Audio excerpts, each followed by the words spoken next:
of the U.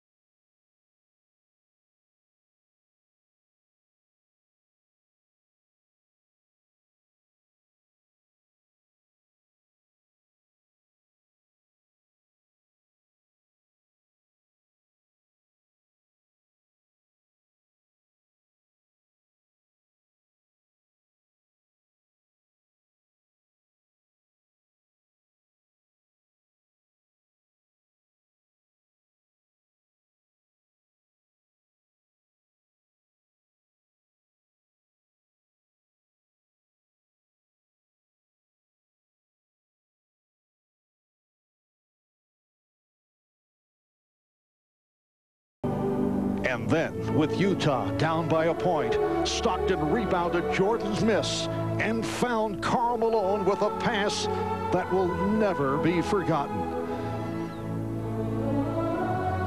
To be sure, there were other heroes on a night when Utah drew even in the finals, but on this one Sunday in June, John Stockton refused to let his team lose, and in the process made it clear that the Jazz are a genuine threat to Chicago's 5th title plans. The finals are tied.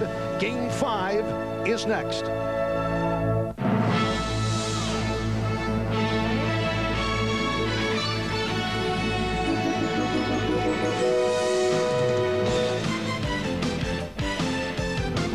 This is the NBA on NBC. The 1997 NBA Finals. Tonight, it's Game 5. The Chicago Bulls versus the Utah Jazz. They call it the Decibel Center, and Utah Jazz fans once again looking to emotionally lift their team.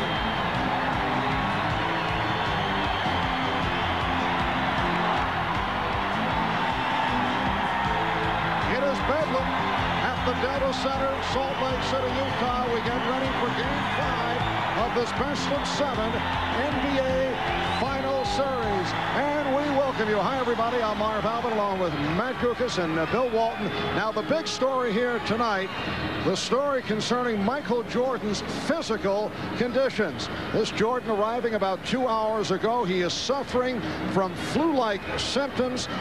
Made his way onto the court just moments ago, and as you see right here, looking a bit shaky. He was up all last night, spent all day in bed, did not eat at all, did not go to the shoot-around earlier today, did not practice, so his status is uncertain. Ahmad Rashad and Jim Gray will have more on this as the game progresses. Matt, this on top of the Bulls coming off the extremely disappointing loss the other night. A game they led by 5 with about 2.5 minutes to go. Coming off that kind of defeat, what is Chicago's approach tonight? Well, Chicago can't worry about the missed opportunity to win Game 4, but they can learn from it, especially ways to get Michael Jordan better shots if he can be effective. The Bulls need more of Michael in the post, even if he has to back it in. He can get his own shot against anybody or find one for a teammate. And more of this, set that pick for Jordan. It creates driving space. Utah has trouble defending pick and roll just like everybody else. And get him on the move where he has a chance to get fouled.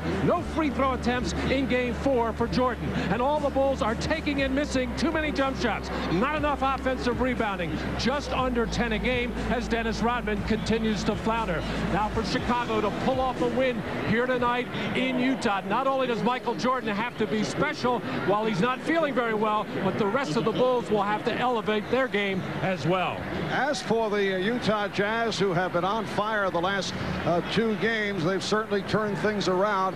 Bill, you look back over the course of the illustrious career of John Stockton, there have been many magnificent games, but Sunday night here in Game 4 was a defining moment for John Stockton. Marv, it all crystallized for John as he emphatically reminded us that more than anything else, it's a mental game. But John Stockton has not been alone as the entire Jazz team has responded since their return here to Utah. Now, the offense has found itself. They're getting to the line and making them. They're they're passing the ball, they're pounding the glass. But in the end, for Utah, their championship dream always comes down to Karl Malone. After a very passive start, he's returned to the physical game. He needs to realize just how much better he is than every single member of this Bull front line. And when they get it his way, hey, knock him down, and if necessary, step on their face. Now, while everybody else has been throwing the petals, the rose petals at the feet of Michael Jordan, the view from here is, this is Karl Malone's night. He has to show the world just how great a player he is.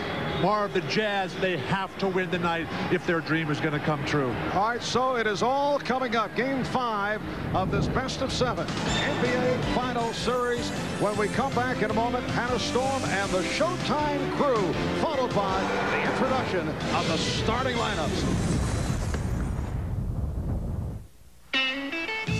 One of the ways Ryder makes your move easier is by having a 24-hour number so you can call us with any questions that come up along the way. Does Route 60 run through Phoenix? Ryder, we're there when you need us. Duracell. Energizer. For years, you've heard the debate, which battery lasts longer. Energizer. Recent tests prove that one alkaline Duracell. brand does outlast the other. Duracell. Duracell. Better make it Duracell. Mike Proctor is a student at Buckley University, and he's about to become the subject of a remarkable experiment. He will live inside this small chamber, cut off from all human contact, alone. Yo, get a little milk in here. For the next 30 days. Oh, no, guys, I didn't sign on for this. Guys, I got tons of cereal. I want some milk. Fascinating. Please. Got milk?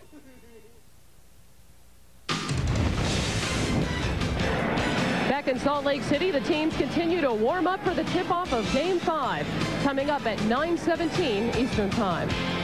First, let's start with the news on Dennis Rodman tonight. Now, during this series, Rodman has made some offensive and derogatory remarks regarding the Mormon religion. In response, NBA Deputy Commissioner Russ Granick issued a statement this evening. In part, it read, "If the statements are as reported, they are obviously offensive and inexcusable. A full report will be made to Commissioner Stern tomorrow, and an announcement of any action can be expected by the end of the day." Now let's move on to the business of Game 5. The series, as you know, is tied at 2 games apiece, but let's look at just how close the series has been in some key statistical categories. The Jazz have outscored the Bulls by 2 points over the 4 games. Field goal percentage virtually identical. Both teams have 86 assists. Both teams have committed 87 fouls, and Utah has 1 more steal than Chicago, and it's hard to get much closer than that. I'm joined now by Cavaliers head coach Mike Fratello, and Mike, we've talked before how important matchups are in any series, and Utah began this one with Jeff Hornacek guarding Michael Jordan. Then after Game 2, they made the switch. They put Brian Russell on him. Why has it been so effective?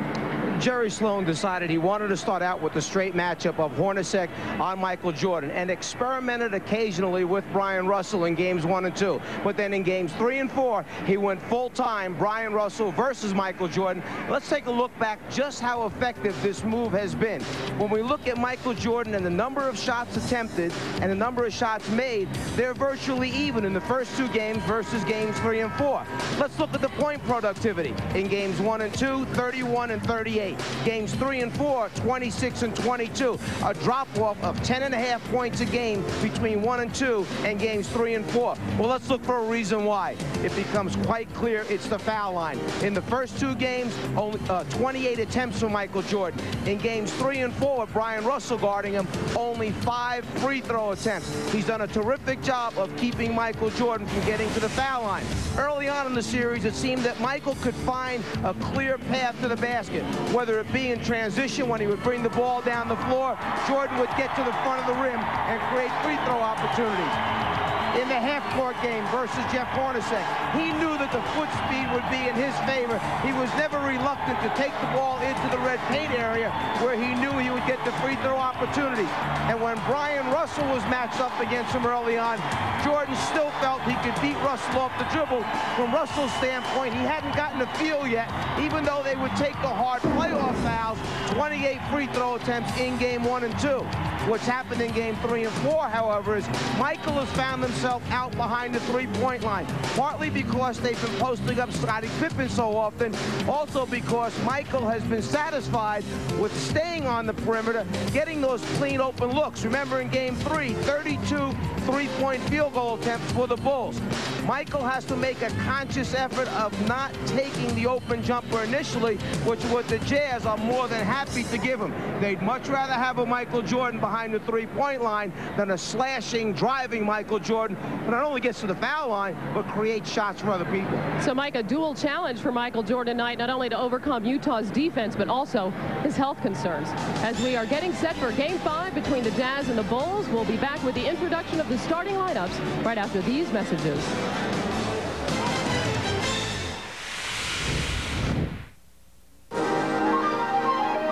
Hi, I'm Rebecca Romaine.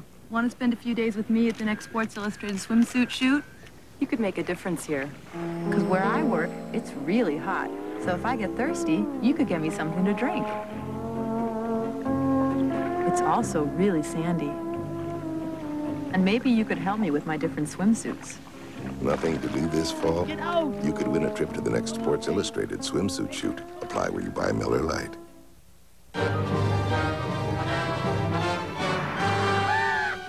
Stupid bird.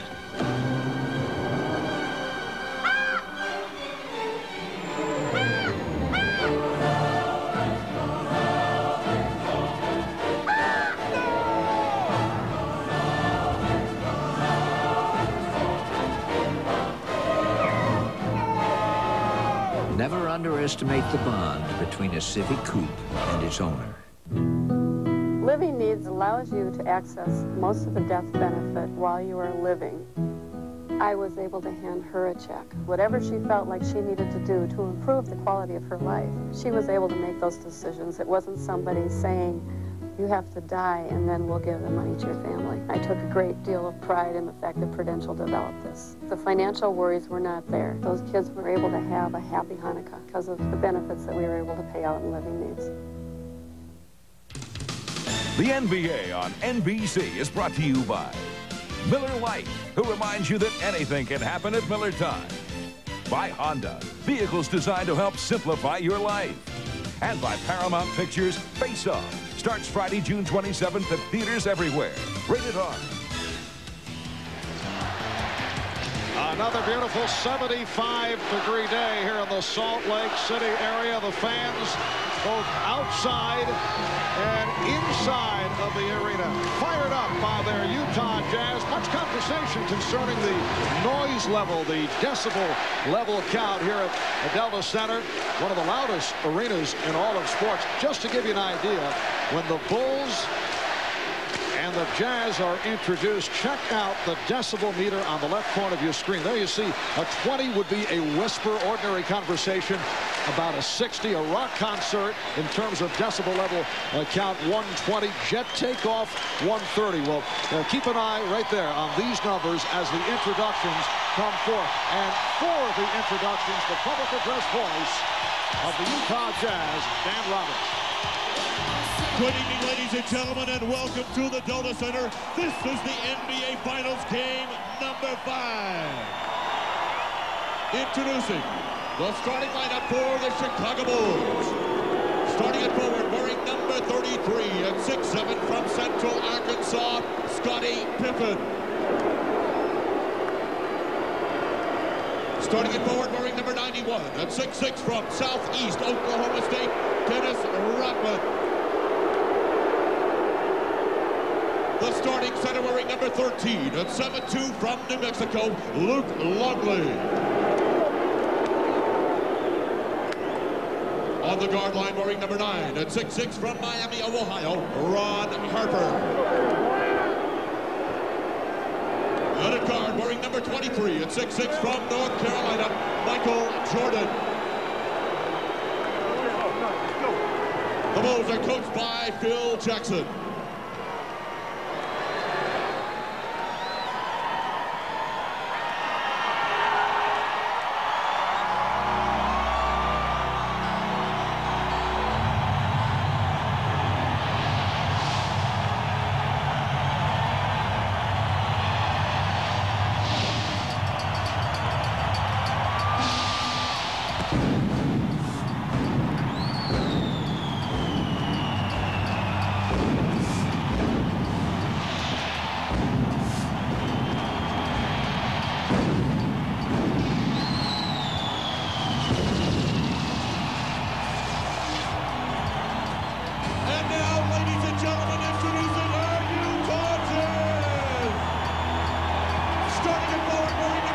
and 6'9" from Louisiana Tech, the mailman, Carl Malone.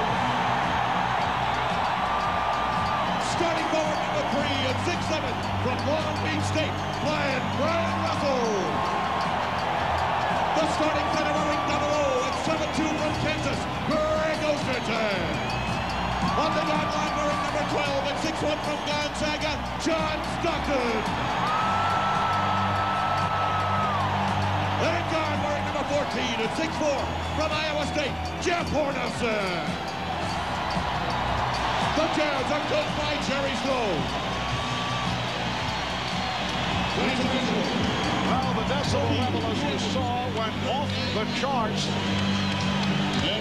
At 110 at one point when the Jazz were introduced. And still more to come in terms of the introductions. Is proud to present Game 5, the 1997 Final Series for the undisputed championship of the world.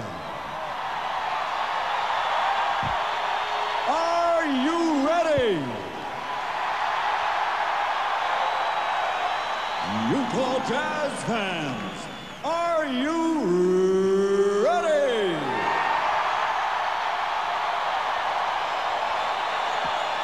For the 19,100 fans in attendance and the 600 million watching around the world, ladies and gentlemen, let's get ready to rumble!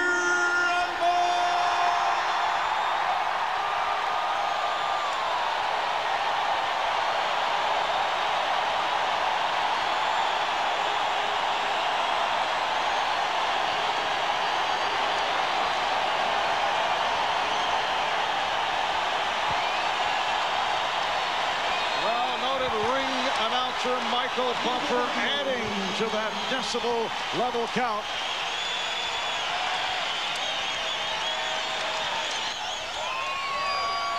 Noted ring announcer Michael Buffer adding to that decibel level count as we get set for Game 5 between the Chicago Bulls and the Utah Jazz. And for more on these two clubs, let's check in with the dean, Ahmad Rashad. All right, thanks, Marv. At 3:30 this morning, Michael Jordan woke up with flu-like symptoms. He had a stomach ache and a headache, and he couldn't go back to sleep. He threw up all night, and as reported earlier, he missed the shoot-around, but he was in bed all day and continued to throw up. As a matter of fact, he got in here early. When I went to talk to him back in the back room, he was in a dark room trying to get some rest, but still throwing up. And Marv, I talked to him. I said, how do you feel? He said, I really feel horrible. But his history in games where he's either been hurt or sick has been bad news for the opponent. And as you can see, he's ready to go tonight. Marv? All right, thanks, Ahmad. And the Utah Jazz control the tip. Bill Oakes, Hugh Evans, Dan Crawford are the officials. The question is, how long can Jordan go, and how will Phil Jackson spot him during the course of the game? Nice with the first bucket of the game. Marv, the key for Utah tonight is offense. The defense will be there. They got to get well over 100 points. And a foul is called as Pippen made his move. He took the hit from Jeff Hornacek. The Chicago Bulls have not lost 3 straight games since the start of the 1990-91 season. Bulls have not dropped 3 straight since January of '95, 2 months before Jordan returned to basketball. They have not dropped 3 in a row with Jordan since early in '90-91. And Hornacek with a quick second foul. And the Bulls going to a strategy which was very unsuccessful in Game 4, and that was posting up Scottie Pippen. The Bulls got very little out of that. It started the game with that, and here comes Shandon Anderson. Well, Shandon Anderson replacing Jeff Hornacek. Shandon with a very nice reception. He'd missed games 3 and 4, remaining with his family in Atlanta following the death of his father. His dad died last week after a long battle with throat cancer. Bill Oakes caught him a 3-second violation. And once once again trying to go inside to Scottie Pippen. In game 4, they went 16 times on post-ups with Scottie Pippen and only came away with 5 scores. Not a good percentage. But you can't force that. Utah's going to sag in and clog it up. You got to take what's there. Try Jordan early. Get him interested.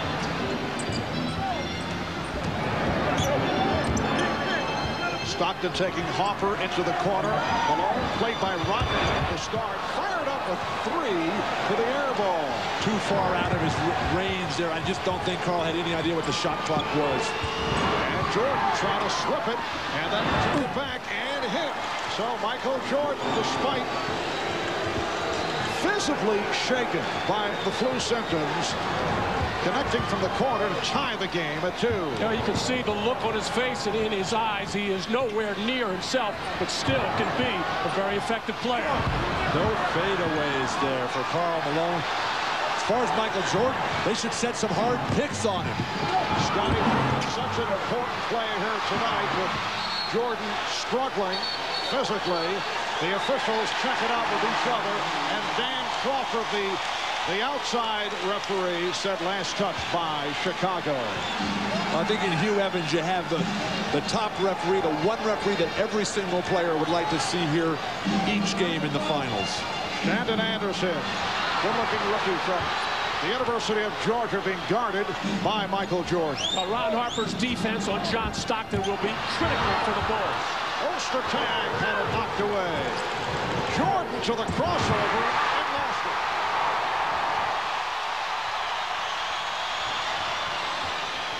Good play by Longley to break up that lead pass attempt. Stockton open. Yes. Utah 4, Chicago 2. Why would you ever run away from a man with the ball in scoring position, and particularly John Stockton, who is certainly in the zone? But Chicago's transition defense way out of whack there. The Utah Jazz have got so few running opportunities. Look at Stockton again. So quick to the ball. Anticipation. And here comes Russell. And on a switch by Hopper. Get to the hoop here with your Karl Malone. Puts the ball on Rodman. And rebounded by Rodman. A little different attack that time by Rodman. He kept his feet in game 4. He was flopping on that play.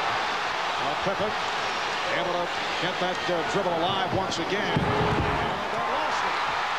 He thought he was fouled. Here's Malone with Rodman back. Numbers defensively for Chicago. Utah needs to play smart here. They're a little overexcited.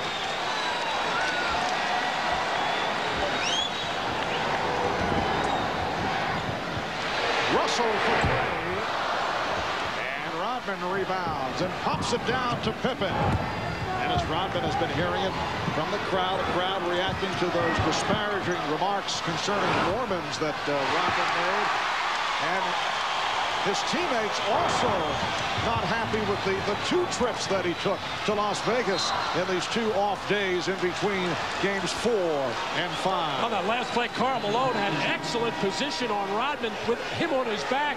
Just didn't make sure to catch the ball. But at the other end for Chicago, and we see Phil Jackson yelling, people are driving to the basket, trying to draw contact and getting some contact, but not getting to the foul line. In game 4, Chicago only 5 for 12 from the line. You can see the crowd reacting.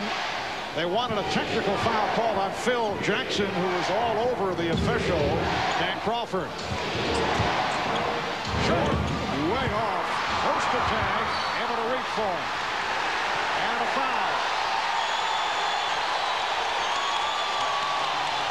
Well, apparently, ball was deflected out of bounds by Chicago. Will be Utah ball. Well, we see the problems the Chicago Bulls are having offensively. Not enough running opportunities and poor execution in the half court. The result of all those numbers. Or back to the Phil Jackson altercation with the referee. These referees are going to be extremely patient tonight. Nobody has gone over the edge at all in this series. Veteran players, veteran coaches. These refs are going to let the guys on the court decide it. Hopper was called for that foul.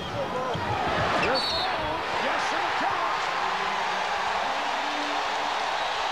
Again, it all comes from the pass by John Stockton. Malone works so well. Rodman picks up his first foul of the night. But no pressure. You see Harper's arms way down, and when you got that kind of position, there is absolutely nothing Dennis Rodman or anybody else can do against Karl Malone. But Bill, the careless foul. Clearly Rodman was beaten on the good pass and position from Malone. You might as well just let him go at that point, but just a little nudge in the back certainly wasn't going to affect the shot of Karl Malone. So now you're going to start saying that Dennis is a disciplined player? I didn't say that. Well, you said it was careless. That's Matt, be very careful of the clever question. Brian Williams has checked in, replacing Luke Longley. It's Utah 7 and Chicago 2. Marv, Utah's got the quick start that they needed to keep the crowd into it. And Michael Jordan able to line drive it home for his second field goal. Jazz up by 3. 5 minutes gone by. Ron Hopper playing with that bruised shoulder. Heard it 2 games ago. He's been very quiet offensively, but that time called for the block. And that's a quick 2 on Hopper. And a quick timeout. Chicago will talk it over.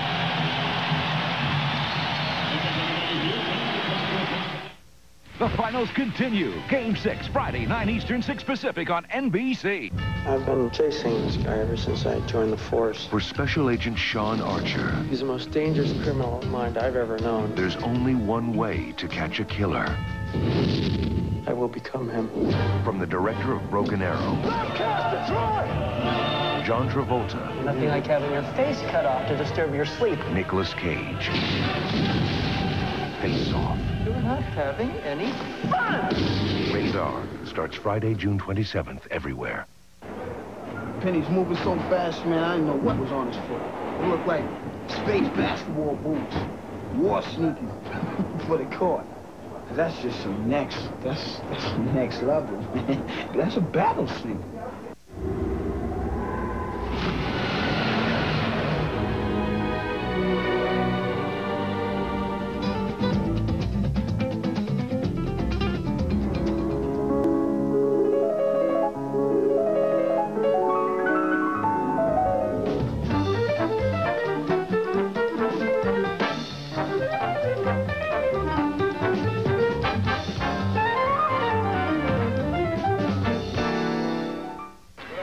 You come in the park, they're going to say, oh, he got the new pennies on? Money got to play. All right, they got my man right there with the new pennies on. That's right. And you labeled already, so you know it's great expectation for you right there. That's right. And if you ain't producing, kid, you can't come to the parks with these if you can't play. What 4-letter word was everyone screaming in this tiny Los Angeles club on June 4th? Bush.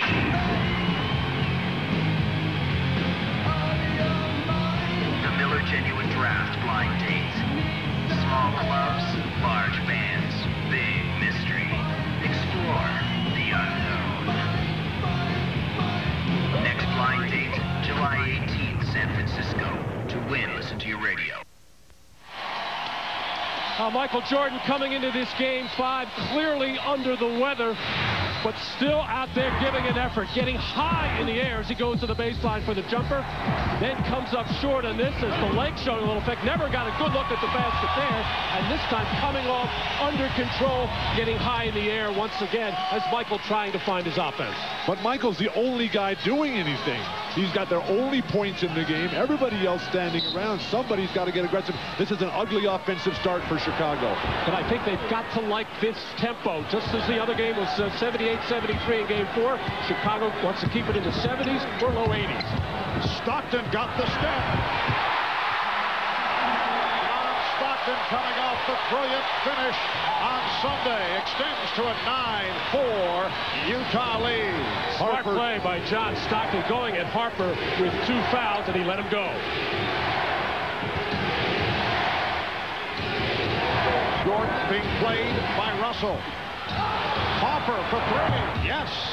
Ron Harper from downtown. It's the Jazz 9 and the Bulls 7. The Bulls let Stockton get so deep before they really put any sort of body contact on him. Shannon Anderson can't find the range. He's going to have a big offensive game. Anderson and Russell are going to have to drill from outside. Brian Williams handling for the first time. Brian Williams keeping it alive, and he drew the foul. John Stockton, a big role for Ron Harper is trying to keep him pinned to the sideline and force him to the baseline. He does neither there, as when Harper straightened up, Stockton took advantage of the opportunity to go to the basket. And if you look at John Stockton, the first 2 games of this series at Chicago, they lost them both. Really wasn't getting it done. But since they've gone home to the friendly confines here in Salt Lake City, it's been all John Stockton. Foul called on Shannon Anderson, putting Brian Williams at the line. Brian Williams has been a major contributor during the course of the playoffs. Now this the normal Jerry Sloan substitution. John Stockton gets the rest just past the midway point of the first quarter. And the 3-year guard from Boston College, Howard Isley, checks in. On the last 2 plays, I saw something that I haven't seen very much of throughout this series. Dennis Rodman actually jumped for a rebound, wasn't in traffic at the defensive end, and then at the offensive end, he kept one alive for Brian Williams. That is a good sign for Chicago. Well, the Jazz up 9-8. Isley handling against Steve Kerr, who just checked in. Steve Kerr had a long night, actually chasing around John Stockton in his 25 minutes in game number 4. He's had a long series, Mark. Kerr, an excellent player, just no contributions. It's kick ball, and a new 24 will be called.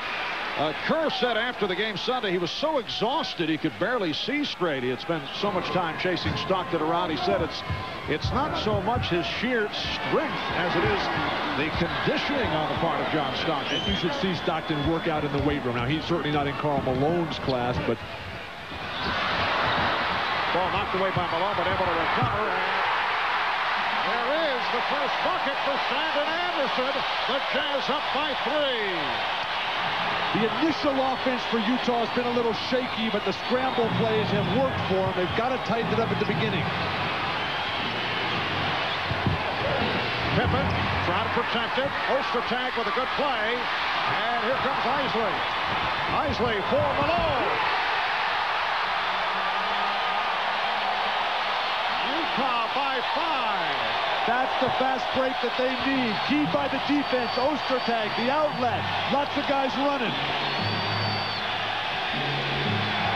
Scotty trying to force here. Draws the foul. Foul committed by Anderson off that fake. Ostertag fading away, reaches in with those extremely long arms, gathers the ball up, and then finds Isley, who bobbles it himself. You got 4-on-2, the spacing, the timing, runners behind the ball, perfect execution, Utah fast break. Well, that was an opportunity for Dennis Rodman to take a hard foul and make Karl Malone earn them from the line. But at the other end, Chicago's offensive end, we see that effort to force things, trying to go to the basket, trying to draw fouls, not getting whistles at this point. And Chris Morris has come on for Shannon Anderson. Here's Jordan. He's been off. That's a force, Marv. 2 guys on you, fading to your left.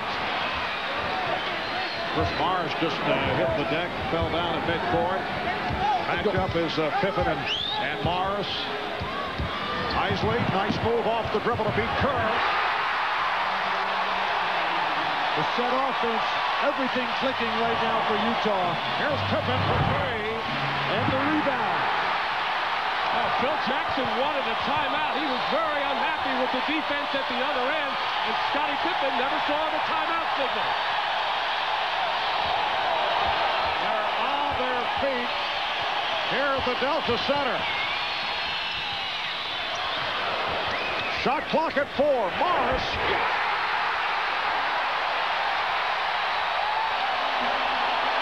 Chicago needs a timeout. 3:25 remaining in the first.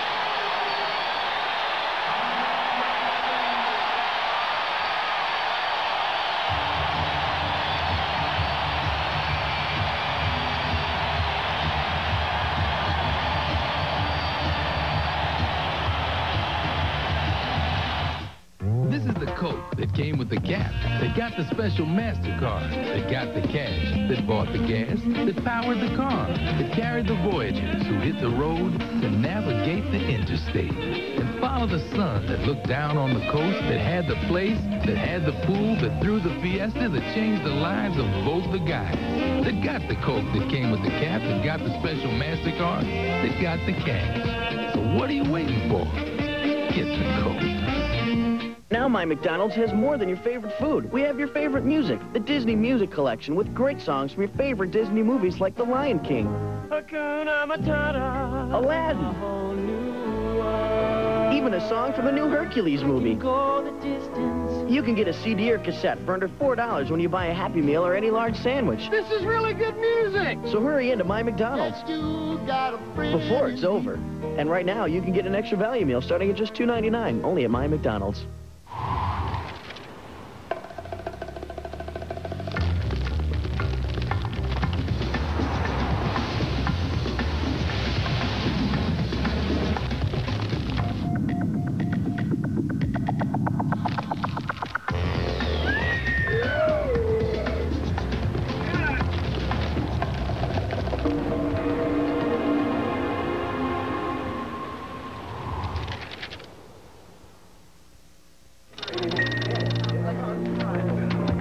Didn't this training start at 6?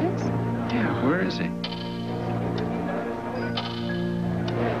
This is ridiculous. I'm not going to sit here and take this.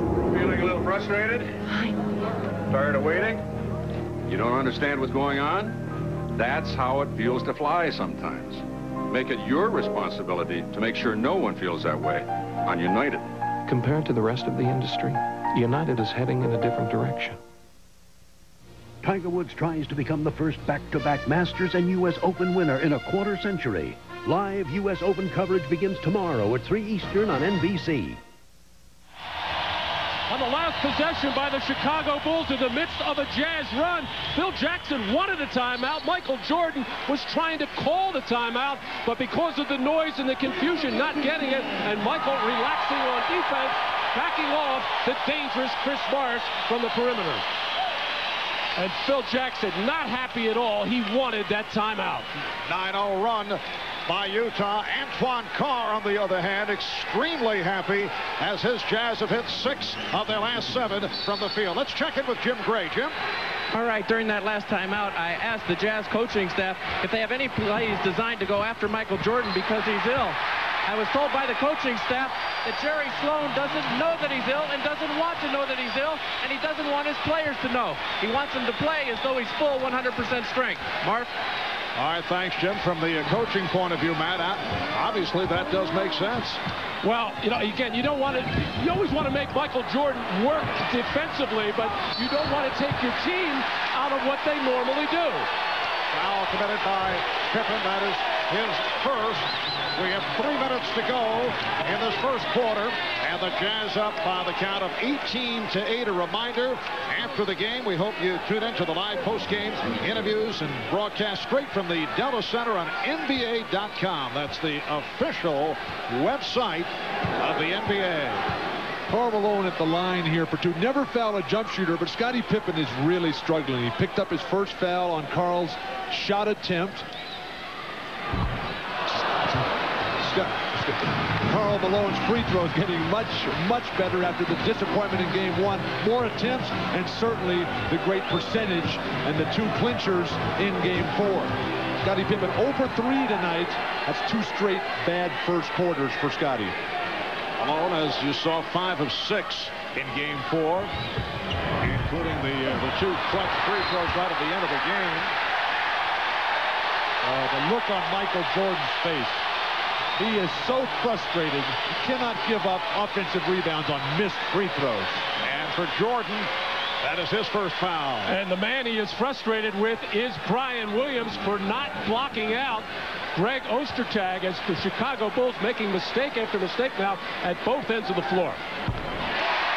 Matt, I know you were always shooting the free throws, but as a rebounder, you step up the lane toward the line, not to the basket. You come back to the basket after the miss. I used to just try to grab onto their shorts and hold them. Yes. Able to keep it alive. It's a 10-0 run by Utah. They lead 19-8. And they're doing it with John Stockton on the bench, getting a rest with Howard Isley on the floor. Here's Isley. Look at Ostertag go to work. And it leads to the foul call. Well, this is just not a strong front-line duo for Chicago right now. Brian Williams has not been rebounding. He was involved in the defensive play, and Tony Kukoc has his problems defensively all the time. He's clearly wiped out of there by Greg Ostertag. And Kukoc, who just came on, called for the foul, his first. Matt, you mentioned not a strong front line for Chicago. I think that's what Karl Malone has failed to realize. Ostertag, a fine free throw shooter. Ostertag with the chest bump. But there's no Maurice Lucas on this front line. There's no Kevin McHale or Elvin Hayes that can slow down Karl Malone. He should just be killing these guys. This is Brian Williams and guys who can't guard anybody like Tony Kukoc. Utah now up 21-8. Terrible pass by Kukoc. Retrieved by Pippen. Here's Kerr for three. Pippen with the rebound. And the foul is called. Foul on Ostertag. That is his first. And a sarcastic clap of the hands by Scottie Pippen, who has been begging for calls this whole first quarter, coming out with the mindset to take the ball to the basket, not getting the whistles this time, the little reach-in foul, and the sarcastic applause. So it's now 21-9 Jazz. A reminder, tomorrow, 3 o'clock Eastern, 12-9 Pacific. NBC Sports proud to present the 97th U.S. Open, the first of 4 days of live network coverage. That'll be direct from the Congressional Country Club. First round coverage beginning tomorrow, 3 o'clock in the East, 12 noon Pacific, right here on NBC. Marv Ostertag's having his first real positive contribution of the series. Karl continues to favor the outside shot as Kukoc has no clue what's going on. Here's Morris. Well, Chris Morris has also been a contributor in this series. Chris Morris has had his ups and downs as a member of the New Jersey Nets and with head coach Jerry Sloan. Well, you're right, Bill. You should never take your eye off the ball in that situation. But since he is not looking, Steve Kerr should never throw that pass. So it's both players at fault there. But a nice conversion by Chris Morris, able to adjust in the air, use the glass. A 14-1 run by the Jazz. Brian Williams. Nice move by Williams. Crowd wanted to travel. Utah 23 and Chicago 11. The Utah Jazz looking to go up 3 games to 2 with game number 6 coming up in Chicago on Friday night. Here's Morris for 3. And the rebound comes to Kukoc. Utah should post up Ostertag. Kukoc cannot stop him down low, and Ostertag's having a fine game. Good head fake. Brian Williams hit from behind by Ostertag. So that's 2 on Greg Ostertag. Well, Brian Williams down on the post, making a strong move to his offhand, the right hand, and using the glass nicely. And then Ostertag just falls asleep. Brian Williams waited, and then when he sensed that Ostertag had already snored twice, he said, hey, drop step to the baseline. For Greg Ostertag, easily his best start in this NBA Finals series. Just sat down after picking up a second foul, but 5 points and 5 rebounds for Ostertag, replaced by Greg Foster, one of the heroes in Game 3 last Friday night. Marv, Chicago has 11 points. Well, you know, we talked about them coming out with fire. Well, we just haven't seen it. Jordan hit a couple early. Nothing since. It's been forced play. Utah's defense, very sharp. Well, I said they wanted to keep the score down, but they wanted Utah to be a lot closer to them. You mentioned they should post Ostertag. They should also post Karl Malone. They've been almost going exclusively to the pick and roll, but they got mismatches galore inside. Judd Bushler on the floor for the first time, and he's defending on Mars. Here's Malone. Yes. Karl Malone with 7, and the Jazz 25, the Bulls 12. What kind of defense is that? You double team and then both guys back on Scotty. Emphatic dunk. And the foul. Scottie Pippen with the head fake and then drew the foul.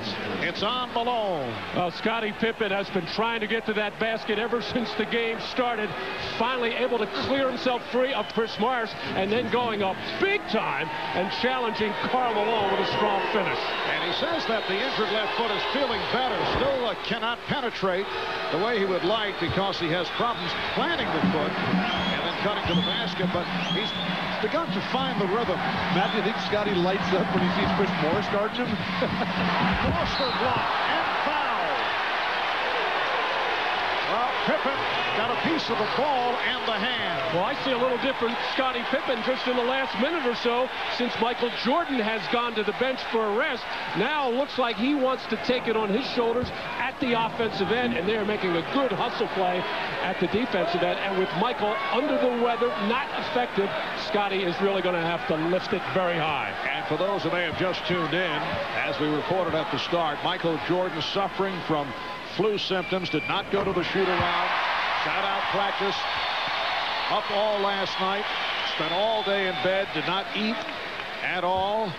And you can just see the look as he stepped onto the floor with the rest of his teammates as the Chicago Bulls took the floor some 10 minutes before 7 o'clock here in Salt Lake City. But one thing that's held true in this series, Mark, for the Bulls, Scotty and Michael have not played well at the same time throughout the series. Bushler had it knocked away. Kukoc on the recovery, and a foul. It's John Foster. Good call. There was a big scramble for the wild ball. Foster came and bumped through everybody, put bodies on the floor. The Jazz over the foul limit, and Brian Williams back to the line. So here are the Chicago Bulls who spent very little time at the line the other night. In fact, they were 5 for 12 with 5 free throws, the second fewest in NBA Finals history. One of the most important things in playoff basketball, any basketball, is hustle after loose ball. Greg Foster grabbing on to the jersey of Brian Williams there, as in the early part of this first quarter, it was Utah out hustling the Bulls for loose balls. In the last couple of minutes, it's been Chicago. And the Bulls are now 5 of 9 at the line. 20 seconds left in this first quarter. Some pressure being shown by Chicago, which has been a rare sight in this series. Well, they usually bring it after made free throws. They haven't gone to the line. And we're down to 5 seconds in the quarter. Isley from Malone. 1 and 6/10 seconds remaining in the quarter. Now Pippen fires.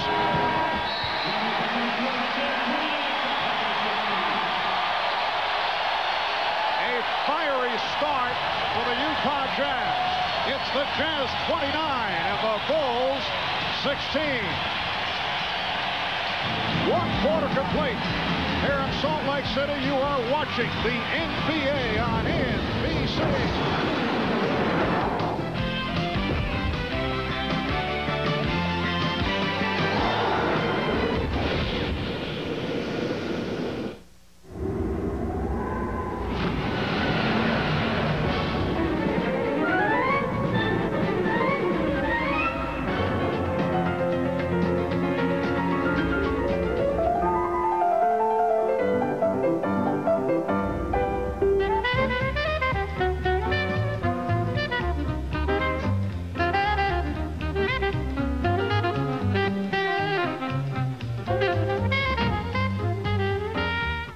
Who cares what they say about such and such?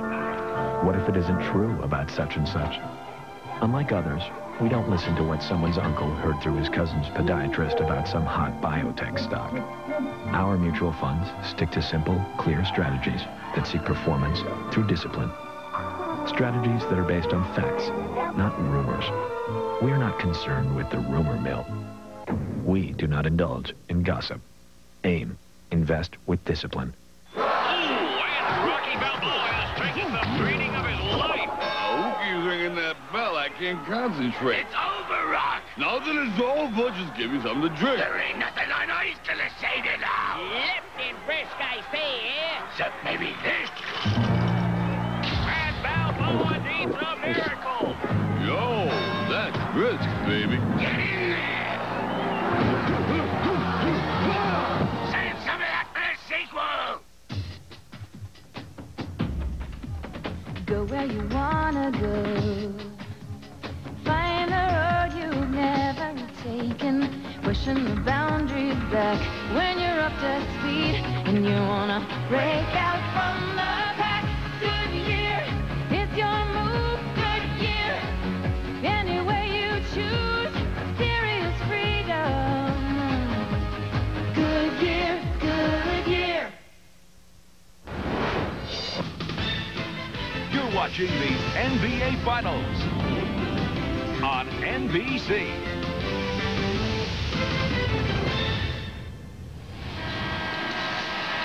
On to the second quarter. Marv Albert, Matt Jokic, Bill Walton. A look at 4 future Hall of Famers and the rundown thus far tonight. Karl Malone with a strong start. He's hit 4 of his first 8 for 9 points. Karl Malone dominating the action early on the perimeter and in the paint, delivering against Dennis Rodman's porous defense, running the floor, his specialty. The jumper, something he's added this year in the last play to close the quarter. We talked about running them over and stepping on them. That's what Karl Malone has done in the first quarter. You love to see all those shot charts in the paint there. Forget the perimeter stuff, particularly that three-point one. Utah, 11 of 19 from the field in a red-hot opening quarter. Chicago just 5 to 15. Michael Jordan is back, putting the move on Chris Morris. So Jordan has 6 points, 3 of 6 from the field. A first quarter that saw at one stretch Utah go on a 14-1 run. John Stockton is back, as is Jeff Hornacek. Malone up front with Foster and Mars. The basket will count, and the foul. Well, Michael Jordan coming out, resting the last couple of minutes of that first quarter. Just a little right-to-left move to easily shake Chris Morris. But then Karl Malone comes right back. Stockton gets tied up with Kerr right there. They called a foul there on Steve Kerr. Steve Kerr very frustrated. John Stockton has a way of getting underneath their skin. And Phil Jackson was saying yesterday that he was very upset with Steve Kerr for being manhandled by John Stockton in Game 4. He wanted Steve Kerr to be more physical and challenge John Stockton, but you just can't grab him around the neck. Yes. Good point. Thank you. And a three-point play. The basket by Malone was good. The foul away from the ball. The free throw converted by Stockton. 32-18, Utah. The matchup is Foster defending on Kukoc. Here's Kerr. And a loose ball foul against the Bulls. It's on Bushler.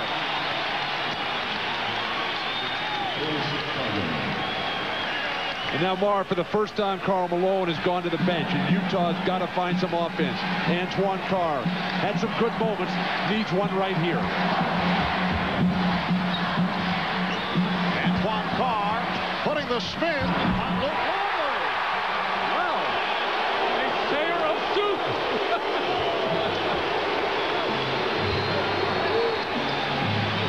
Now Kukoc posting up. Jordan off the fake. Count. Would have. He'll go to the line for 2. So Michael Jordan, who did not go to the line incredibly at all the other night, will go to the free throw line right here. Here's Antoine Carr getting right to it. Well, that high post offense for both Karl and Antoine Carr is wide open because the big guys for Chicago cannot guard on the perimeter.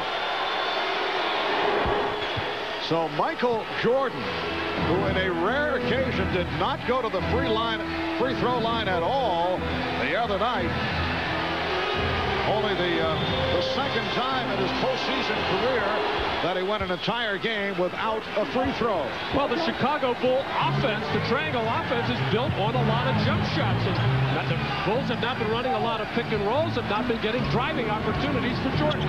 Pretty pass to set it up for Carr. That's the beauty of John Stockton, Marv. He plays 100% to make the other guys the star and only shoots when it's a desperate situation facing a loss. Jordan. Brooks will try to keep it alive. Chris Morris done a nice job.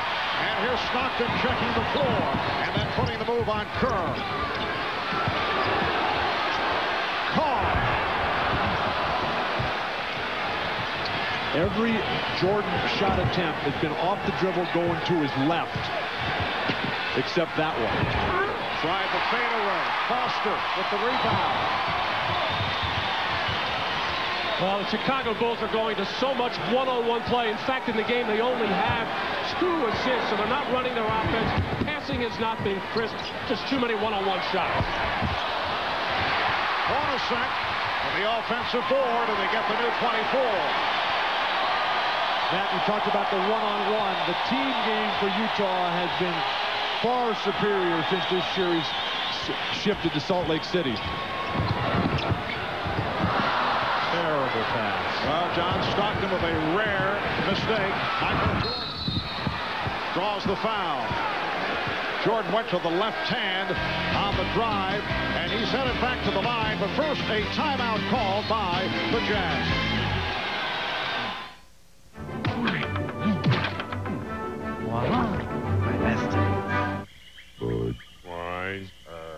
I can't believe they went with the frogs. Louis. Our audition was flawless. Louis. We did the look. Huh? We did the tongue thing. Mm-hmm. That was great. Louis, frogs sell beer. That's it, man. #1 rule of marketing. The Budweiser Lizards. We could have been huge. Hey, there'll be other auditions. Oh, yeah, for what? This was Budweiser, buddy. No. This was big. Those frogs are gonna pay. Let it go, Louis. Let it go. Nobody owns us, man. When I say us, I mean ball player. Ball player. Nobody owns us. You understand? And nobody can own basketball. There's no one person can own this game. You can take away the NBA, so what? Take it away. You can take away the endorsement, so what? You can take away the logos on the shoes, or what? Take them off. But when you take all that away, that Zoe, that Indiana boy, and the street baller, you're gonna still be butter.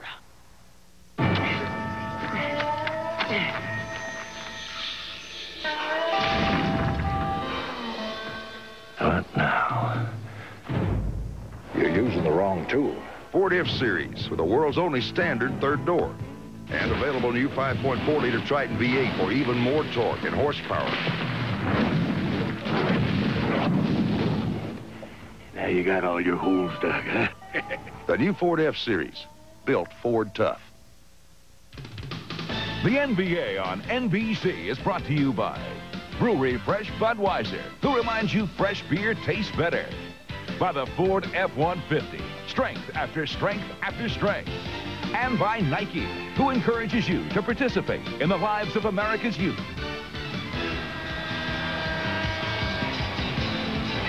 Well, look at the snow-capped, majestic mountains here in Salt Lake City and our terrific views of Salt Lake City and the spectacular mountains here in Utah coming from the Miller Eagles. John Stockton, one of the best pick-and-roll players in the history of basketball, and this play has been very good to the Jazz in the first half of the last 2 games. That's an outstanding conversion. Second half, a little better defense. Here's Antoine Carr setting that pick for John Stockton, and then the roll to the basket, and poor rotation by Tony Kukoc enables Antoine Carr to get the nice little bounce pass up in the air before defense can react. Michael Jordan looking exhausted here in the second quarter, playing with flu-like symptoms. Also looked exhausted in the fourth quarter the other night, although he was able to pick things up. And that pick and roll has been very good to Utah, almost so much that they forgot to go to inside game because they're getting so many good scores out of any pick and roll with John Stockton or Howard Isley on the left side of the floor. Michael Jordan has had to carry so much of the load as Hornacek back-to-back horrible turnovers for Utah. And Jordan puts moves on Hornacek. So the Jazz now leading 36 And despite the physical conditions, the tough time that Michael Jordan has had because of the flu, he does have 12 points. Tony Kukoc just ran over from the weak side just to get the ball out of Stockton's hands. You can see Utah scrambling now. Chicago. Nice big. And Hornacek puts it away. That's his first field goal. The Jazz up 38-24. Kukoc for three. And this the best spurt of the night by the Bulls. And it's a kick ball, so they get the new 24. And Marv, it starts with their defense for Chicago. Hornacek just throws one away. Harper gets it, and then this is a helpless situation. Jordan is going to score on any three guys guarding him there. Bulls in the second quarter have outscored the Jazz 11-9, and Jordan has 8 of those 11 points. Hornacek off the fake. And Pippen able to glide in for the rebound.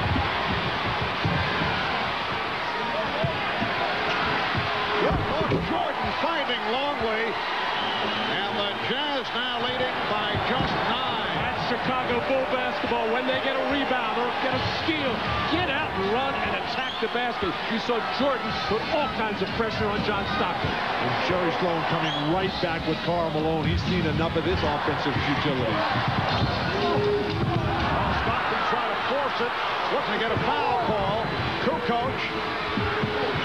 Jordan shoveled to Harper, over to Pippen, and Scottie Pippen went glass. The 16-point lead has been cut to 7. And Jerry Sloan calls for time. So the good run by Chicago. It's an 11-2 spurt, 7:04 remaining in this first half. The Jazz now up 38-31. Well, Longley open because all eyes on Jordan. Once again, Jordan draws the crowd. Even the Bulls now getting away with the extra pass, just attacking and attacking.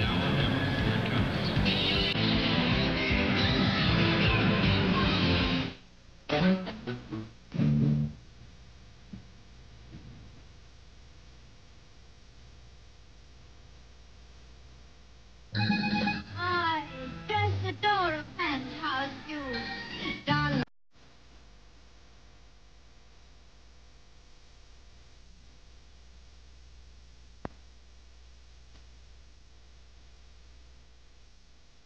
Ford Explorer. It's at home anywhere. Of all the dangers you will face, of all the thrills you will experience, no adventure is bigger than Batman and Robin. Will you help me? The event of the summer is here. Yeah! Arnold Schwarzenegger, George Clooney, Chris O'Donnell, Uma Thurman, Alicia Silverstone, a Joel Schumacher film, Batman and Robin, rated PG-13, starts Friday, June 20th. When you were a boy growing up, did you ever dream of becoming a man? What kind of man? Brave? Noble?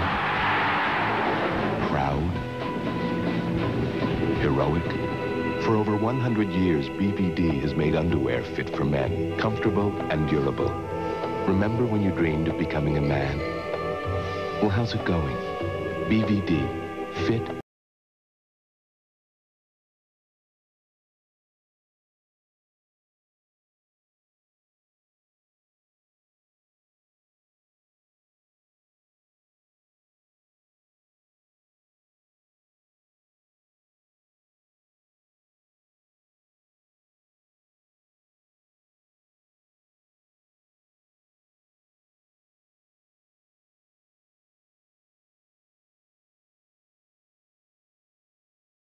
Iced tea.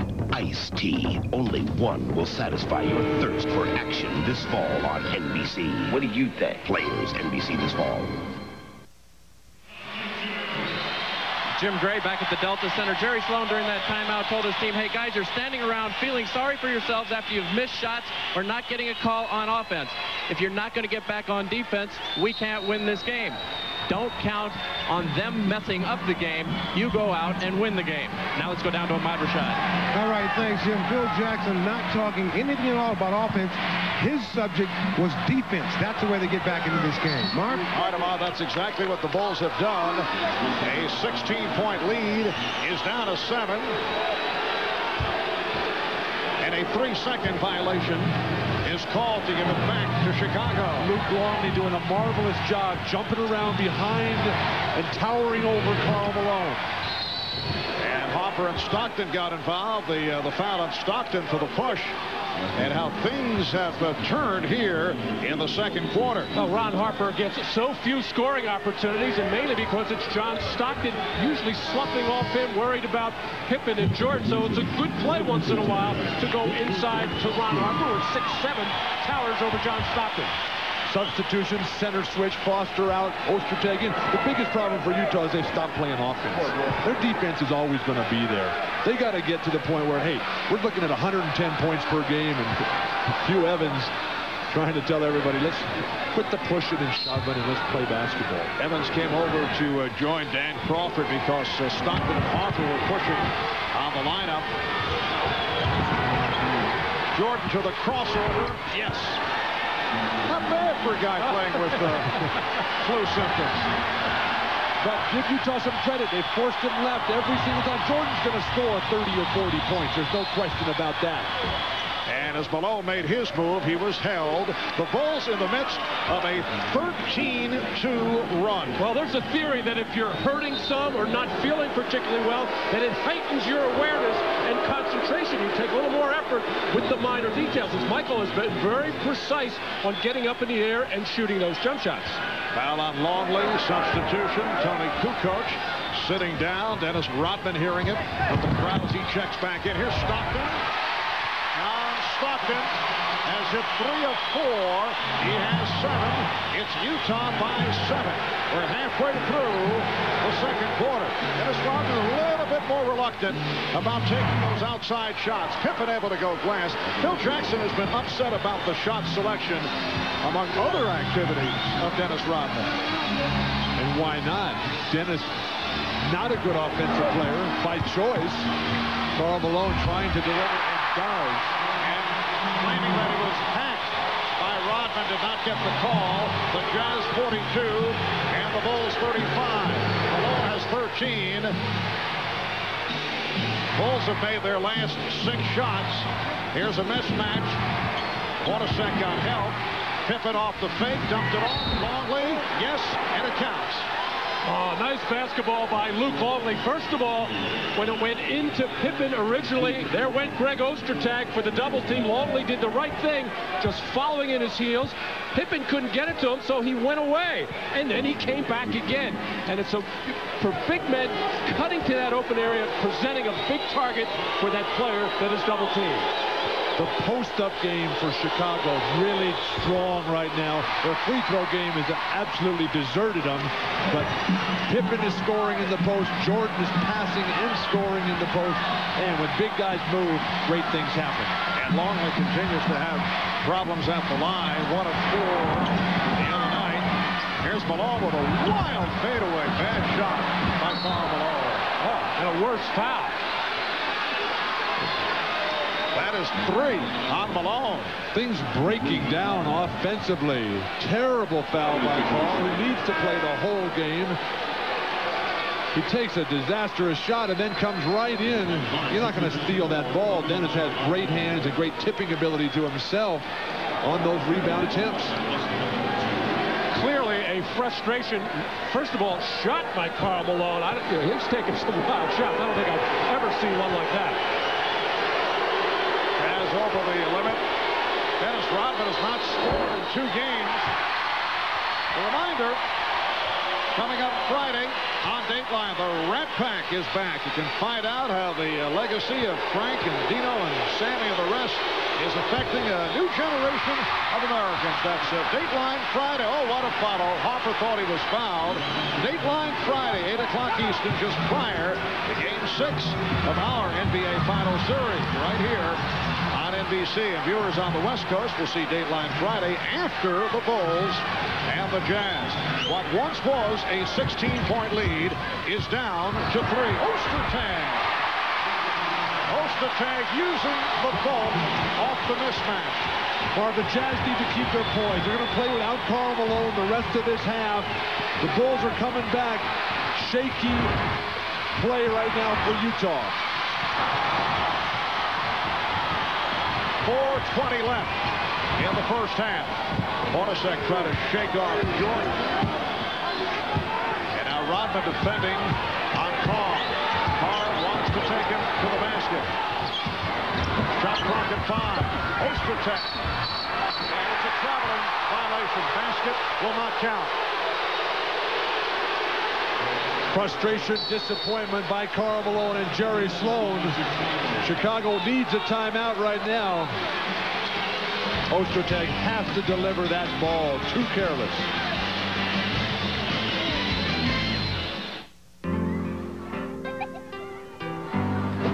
What if there was something that could keep your family safer? And what if it was recycled more than anything else on Earth?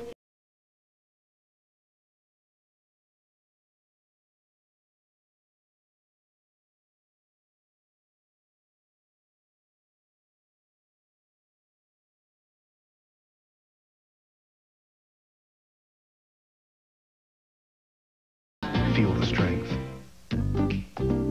Ah, the stars in your life. The Big Dipper, the Little Dipper, and the Milky Way. They're the reason we make Ford Windstar with over 40 standard safety features. In fact, Windstar is the only minivan to earn 5 stars, the highest possible rating in government crash tests. Follow the stars, and they'll lead you to Windstar. Ford Windstar, created for the most important people in the world.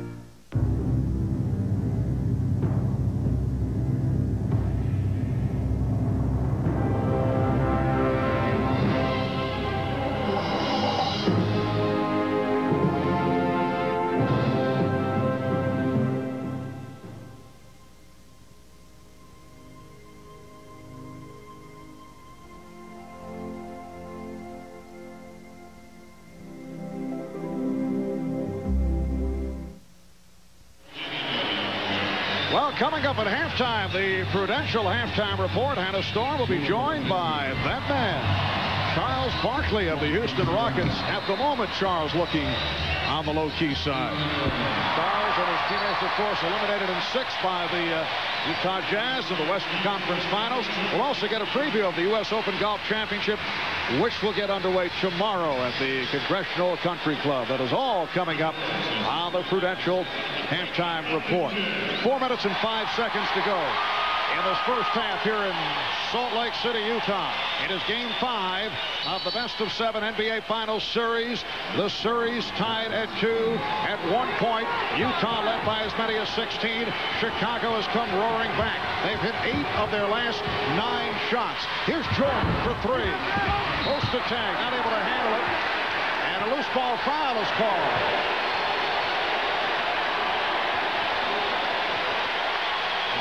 For the Bulls, their 4th team foul. It's on Rodman. That's his 2nd. The wild battle for the ball. You look at Ostertag in the middle. They call that a foul? That's terrible. Ahmad just reporting from the Chicago bench and a conversation Jordan and Pippen questioning Jordan how he's feeling. He's feeling fine. And that's, I would say, a relative description.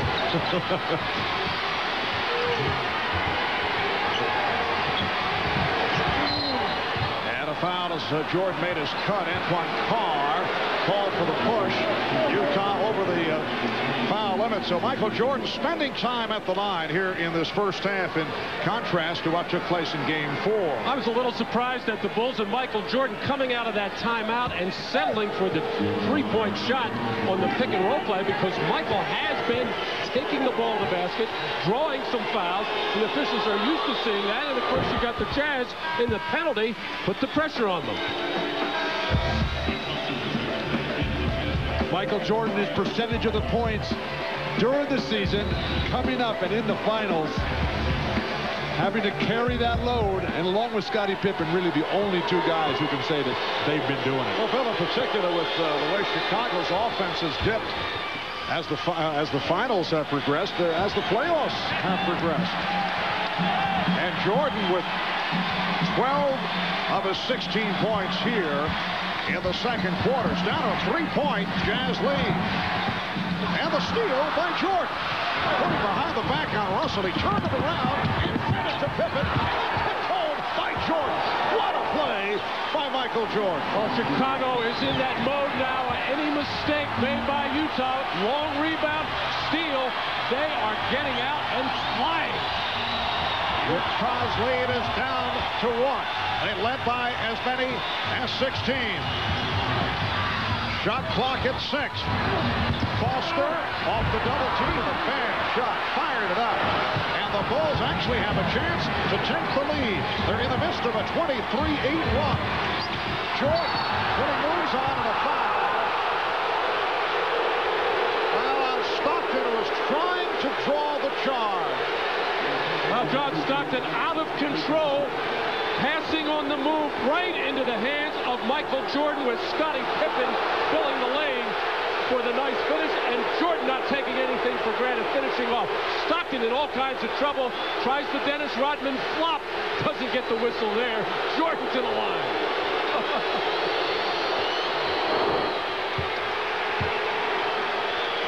Michael Jordan with 19 points in all. 15 have come in the second quarter. Utah at one point led 36-20, 3 minutes into the second. And the Chicago Bulls have taken a 1-point lead with 2.5 left in the first half. And the Utah Jazz also suffering with Karl Malone on the bench after picking up a third foul. Here's Morris for 3. Everything going wrong for Utah. No leadership, horrible turnovers, no offense, and absolutely non-existent defense. Poster tag, guarding Pippen on the switch. Pippen goes right to the basket, and the tip missed by Williams. Stockton checking the floor as he brought it down in deliberate fashion and then decided to reset. Stockton's got to take over here. Without Antoine Carr, without Karl Malone, he's got to be the offense. Sets it up for Mars for 3. Chris Mars off the bench for 8. The Jazz 47, the Bulls 45.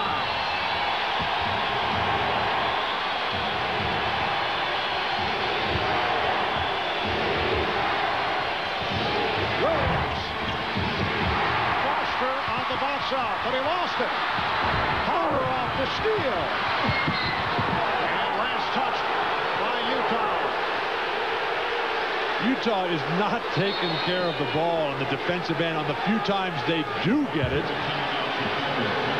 Oh, look at Phil Jackson in the face of Brian Williams. He just called a 22nd timeout, and Phil very upset.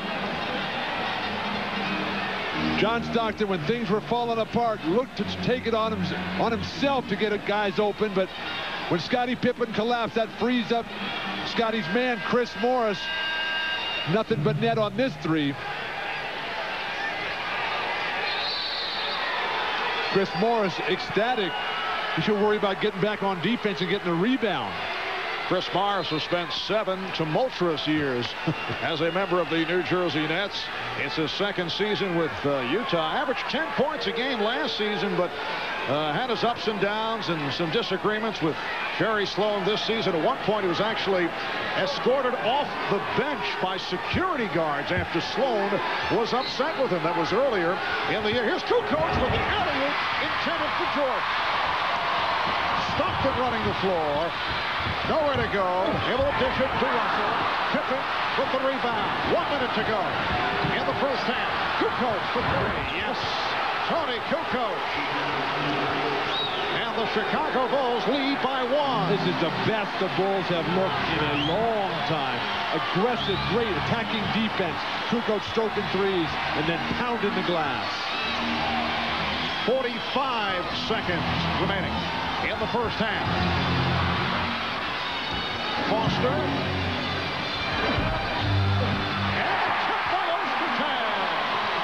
A very ill-advised shot by Greg Foster, bailed out by the terrific play of Ostertag. Utah by 1. Good half for Ostertag. He has 9 points. Jordan putting moves on Russell and pushed. Well, the Chicago Bulls are in a 2-for-1 situation. Michael Jordan, knowing the Jazz in the penalty, just dropping his head and going. No body by Brian Williams on Ostertag. No way he could. It was Ostertag having the big body between the basket and Brian Williams, as Ostertag has done a good job of following things in and around the basket. How about the Bulls going to the line now? Following these free throws by Jordan, it'll be 22 trips to the line, only 12 in all of Game 4. And Michael Jordan, 8 of 8 at the line. Scottie Pippen getting a rest. Pippen sitting down with 8 points. And it must be said, Michael Jordan is not feeling well. It's obvious on his face yet. Playing brilliantly. And a loose ball foul against the Bulls, so that is number 5. They now are over the limit. It's on Williams. Barb, you talked about the Bulls getting to the line. Michael missing the second one. Can't believe I got that guy on my team fouling people. But the Bulls are the best team in basketball at identifying what they didn't do in the last game and coming right back and changing that. They've done that tonight by getting to the line, by posting up their Pippins and Jordans. Phil Jackson, just a brilliant coach. Well, Greg Foster, a one-time member of the Chicago Bulls, who had the best all-around game of his NBA career. Game 3 on Friday night. That's Adam Keefe, 5-year man from Stanford, who's been spotted during the course of this series. There's Foster. You see regular season average about 3.5 per game, 11 minutes per game. Starting to get playing time, though, in the Western Finals and in the NBA Finals, playing about 19 minutes a game against the Bulls.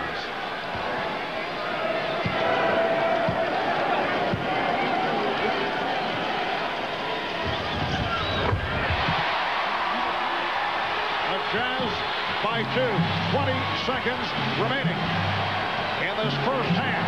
And Chicago will hold for a final shot of the half. Jordan played by Russell. Here's Jordan putting the move on Barnes. Jordan to Mahu. Final second.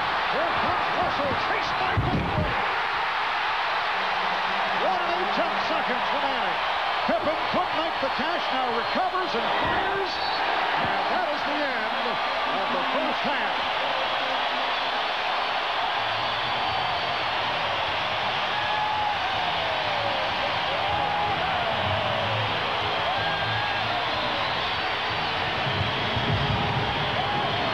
Karl Malone, 13 points on 6 of 10 shooting, but he committed 3 fouls. You saw the numbers on Jordan. Leads the way with 21.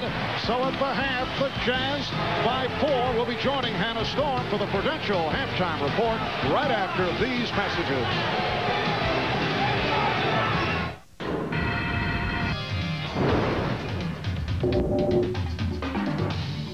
Great basketball is coming to NBC this summer. The WNBA. Did you see the look on his face? Hey, here comes another one. Come to Papa. Wait, not a Ford Contour. That thing's got more moves than a cat. What do they think we are? Greyhounds? Test drive the newly restyled Ford Contour. One drive will surprise you. Hey, you guys up for a little Italian? Now, get 1.9% APR financing for 48 months on Ford Contour.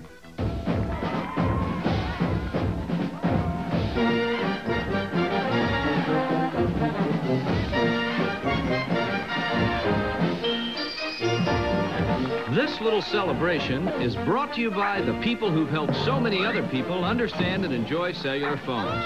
Radio Shack, America's #1 retailer of cellular phones. Surprised? We're not. We're just happy. Radio Shack, you've got questions, we've got answers. Nobody Nobody's tougher on motor oil than a police force. The extreme stress and searing heat generated by their hard driving can break down an oil in no time. That's why the Kansas City Police use Castrol GTX, the only leading 10W30 that provides maximum protection against both viscosity and thermal breakdown. Because some people have more important things to worry about. Castrol GTX. Drive hard. Also, try Castrol Syntec Blend for added synthetic protection. A storm rolling in, and Mom's not due for another hour. Hey, what about me? A pretty tight spot, unless you have MCI. Turning to E. The kids dial one special number, and that one call goes to Mom's office, then to her cell phone, then right to her. Get in, I'm so glad you called. And Mom rolls in right before the storm. Little Leggy in the phone booth, Mom. There's no room, you dweeb dork. Dweeb dork. There's a land that has the colors of the world. Yellow sands that stretch beyond the eye. And the bluest waters. In the year 2000, Sydney will bring these colors together. But you can discover their warmth right now. Sydney, Australia. This is the Prudential Halftime Report, brought to you by Prudential, bringing strength and stability to America's families through insurance, healthcare, real estate, and financial services. Halftime of Game 5 in Utah with the Jazz leading the Bulls 53-49. Chicago trailed by as much as 16, but finished the half on a 29-17 run. Michael Jordan, despite his flu-like symptoms, has 21 points, 17 of them coming in the second quarter, while Karl Malone has 13 to lead the Jazz, but he also has 3 fouls. Hi, everyone. Hannah Storm back in Salt Lake City. I'm joined by Charles Barkley of the Houston Rockets. And Charles, let's right off the bat here clear something up and address some sexist comments that you made during the course of the Western Conference Finals, one of them being that women should not announce men's sporting events. You know, that was something that was, number one, it was sexist and stupid, but it was something that was said in jest. And I want to personally apologize to you and all the other women out there who do men's sports. And I want y'all to keep up the good work. But it was just something said in jest that was taken way out of context, but it was still stupid. Now, last night we both had the opportunity to attend a preseason women's NBA game in Houston. Now, as a man, do you feel that you're qualified to comment on the new league? Well, you know what? I tell you, I played with some guys. I would like to trade for some of them girls. No, you know what? I think this is something that's been needed for a long time. It's about time, and I think the league is going to be very successful. And once they get their best player back, Cheryl Swoops, I mean, Houston's going to have a terrific team. All right, let's go to the game at hand tonight, and Chicago led by as much as 16. What's your take on the way they were able to come back into this game? Well, I think, you know, Phil made a subtle change. He always rests Michael at the end of the first quarter, and he didn't tonight. And I think it's the thing that hurt Utah the most, they didn't blow him out when they had an opportunity when Chicago was playing bad. But also, when Karl went to the bench, that's when Chicago started making their run. And now they got to be careful because Karl has 3 fouls now. He can't pick up his 4th foul at the start of the 4th quarter, or Utah might be in trouble. At the end of the last of Game 4, John Stockton was so spectacular, took over the game in the final minutes. You guys go all the way back to the '84 Olympic trials when you were both cut from the Olympic team. But let's fast forward to the latest chapter in your history, Game 6 of the Western Conference Finals. Russell will inbound at half court. Stockton, open 3. Hit it! John Stockton sends the Utah Jazz to the NBA Finals. John Stockton, one of the 5 best players I've ever played against. He's just awesome, plain and simple. Why do you feel that way about him? That's pretty high praise.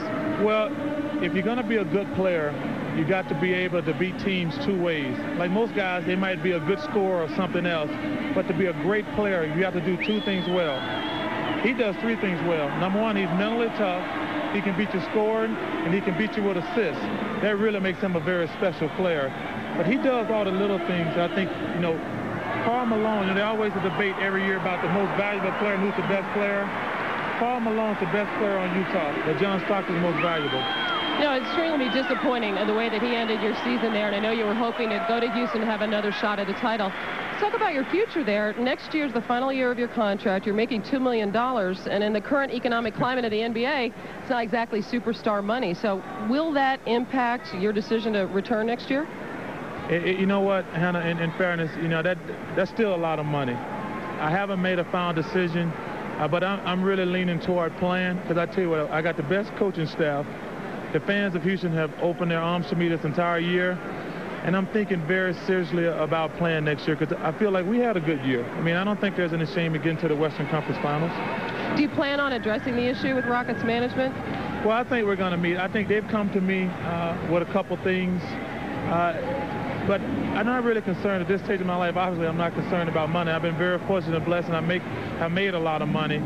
But my major concern is, obviously, if you don't win a championship, you have to make improvements in your team. And I'm going to sit down with the owner and Coach T, because he's terrific, in the next 3 weeks and make a final decision. But right now, I'm leaning toward playing.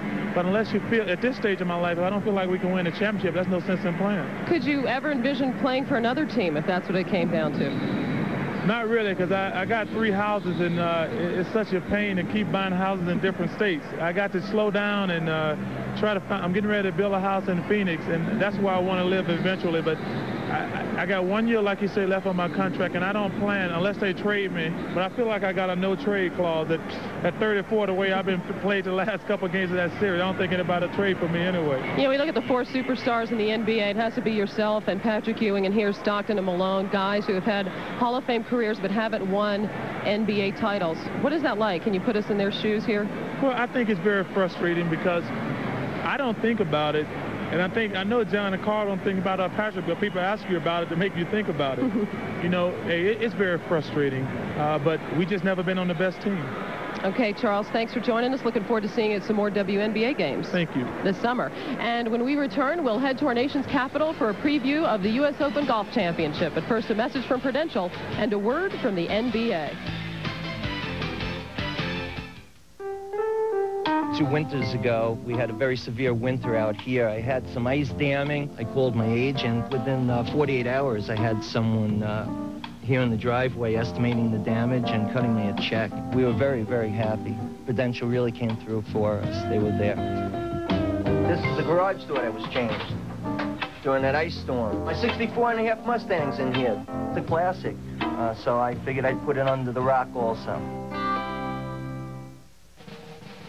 I'm the cool cat who read all that. Every book from front to back. I even read the tiny type. I read each one from day to night. I read about that famous flight and was terrified by tales of fright. Every page I did indeed. I'm one cool cat who loves to read. It's not coincidental. Reading is fundamental.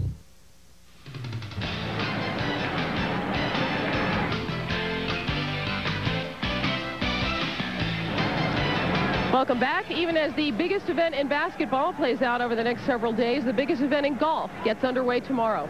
The 97th U.S. Open. With a preview, we go live to Washington, D.C. and join Dick Enberg and Johnny Miller. Dick?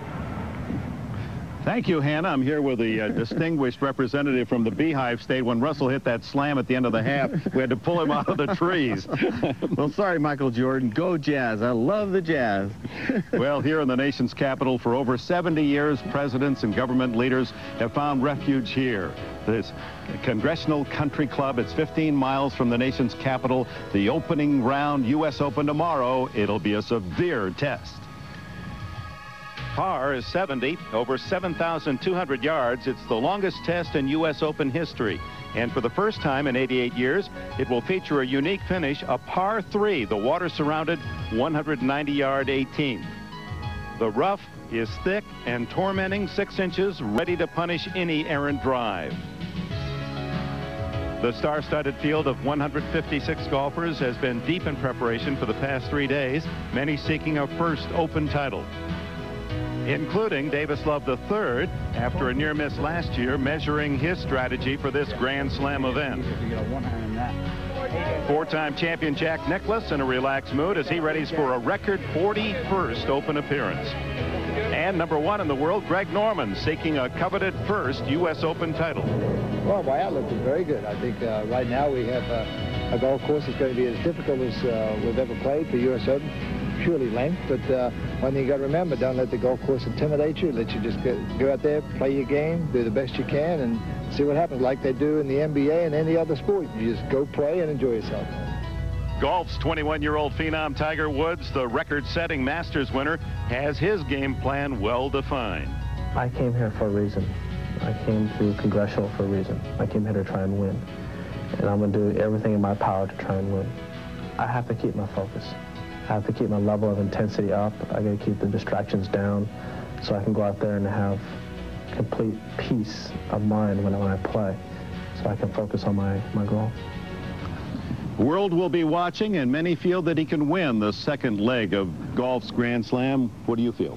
I think he's the man to beat. He's got a lot of momentum coming off his record Masters win, but the Open requires a couple things: tremendous heart and guts, and a guy who can put it in the fairway, because that rough this week is the highest since 1974 at Winged Foot, and par is a great score.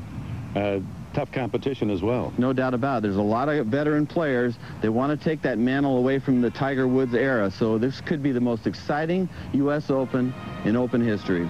And you'll see it 2 hours tomorrow, 3 to 5, and Tiger Woods will be in our featured group. 2 more hours on Friday, and then 6 hours Saturday. Final round, 6 hours on Sunday. So from our nation's capital, we go back to Salt Lake City and Hannah Storm. Thanks a lot, Dick. And Johnny Miller, by the way, is a very serious Jazz fan. So if he's a little hoarse tomorrow during the broadcast, you know why. It's halftime of Game 5. The Jazz are leading the Bulls by 4. We'll be back for the second half right after these messages from your local station. This has been the Prudential Halftime Report, brought to you by Prudential, bringing strength and stability to America's families through insurance, healthcare, real estate, and financial services. This Saturday, take off with News Channel 8. Only the News Channel brings you complete live coverage of the Tigard Festival of Balloons and the U.S. West Rose Festival Air Show. Wake up early for the great balloon race from 6:30 to 8. Stay tuned for the latest from the Air Show during the News Channel 8 Weekend Edition. Then, beginning at 5, it's a live wrap-up of all the best from both events, followed by another look at the great balloon race at 7. 2 great events in one place. Saturday on Northwest News Channel 8. Sky 8, only on Northwest News Channel 8. The best things in life are free. Pull into Texaco, and you could become a millionaire in Texaco's Race to Millions. Get a free game piece. You could win $1 million. So come in today. It could be you. In a world where compromise is the rule, sometimes you gotta break the rules and just grab life by the wheels. Introducing the all-new Ford ZX2. It's a declaration of independence on wheels with a radical raving attitude, which means ZX2 has the features you want, like a 130 horsepower Z-Tech engine, remote keyless entry, and available 6-disc CD changer. Get it all with 1-9 financing. So grab life by the wheels and check out the all-new ZX2 at your Northwest Ford dealer, home of 5 of the 10 best sellers in America again. Fact, small business owners spend $40 million a year on antacids. Running a business can be stressful. Well, Key, America's #1 small business lender, can help. With expert advice from their 24-hour business resource center and ways to earn up to $1,000 cash back. Call 1-800-891-8918. Obviously, he called Key for a new America. Lots of ice-cold stuff is on sale this summer at AM/PM. Don't forget your shoes. Right now, get a filled 44-ounce commuter cup for 99 cents at AM/PM. Matt Savino's Doppler 8 forecast tonight at 11 on News Channel 8. Summer, there's no place cooler than NBC Sunday with Third Rock News Radio and the Cool Jerks. Cool Jerks. Ooh, look at my body. I am so hot. Cool Jerks. This is sexy. Sunday night on NBC, the Cool Jerks. Squeeze my head, it's soft. The kookiest cats you ever did see, the Cool Jerks. Sunday's the coolest with Third Rock and News Radio on NBC. We welcome you back to Salt Lake City, Utah. Marv Albert, along with Matt Gukas, Bill Walton, Ahmad Rashad, Jim Gracie, Michael Jordan, 21 points, although he's looked spent playing despite flu-like symptoms. 17 of his 21, though, came in the second quarter. Look at the Miller Lite halftime statistics. The Jazz overall have shot just under 54%, 19 of 33 from two-point range. while the Bulls at about 43% overall, and they have been going to the line tonight in contrast to Game 4, only 12 trips to the line. So as we head to the third quarter, it's the Jazz 53 and the Bulls 49. Back with more in a moment.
The power of 210 turbocharged horses and the agility of four-wheel multi-link suspension.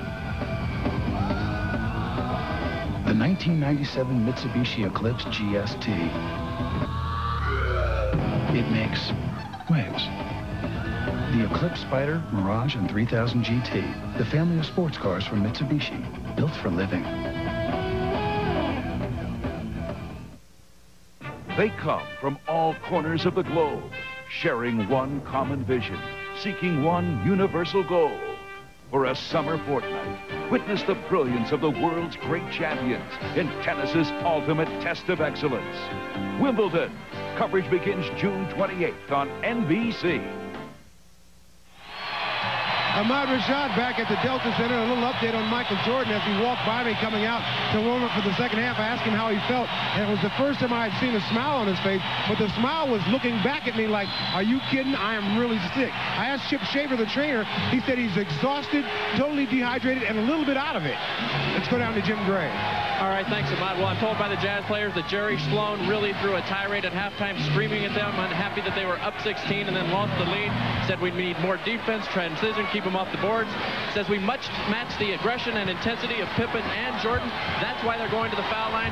Final thing he told them, guys, 18 deflections in the first quarter, only 2 deflections on defense in the second quarter. Marv? All right, thanks, guys. As you saw, Scottie Pippen able to open up the third quarter to bring the Bulls within 2. Shot clock at 5. Russell lost it. And Jordan with Pippen the trailer.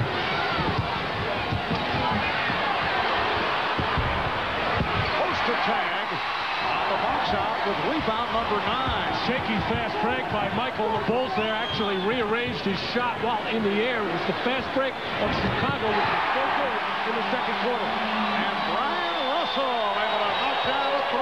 Then very effective from the perimeter. 5 points to Russell. The Jazz 56 and the Bulls 51. We're just underway in the third quarter. Longley got the steps. Strong move by Luke Longley.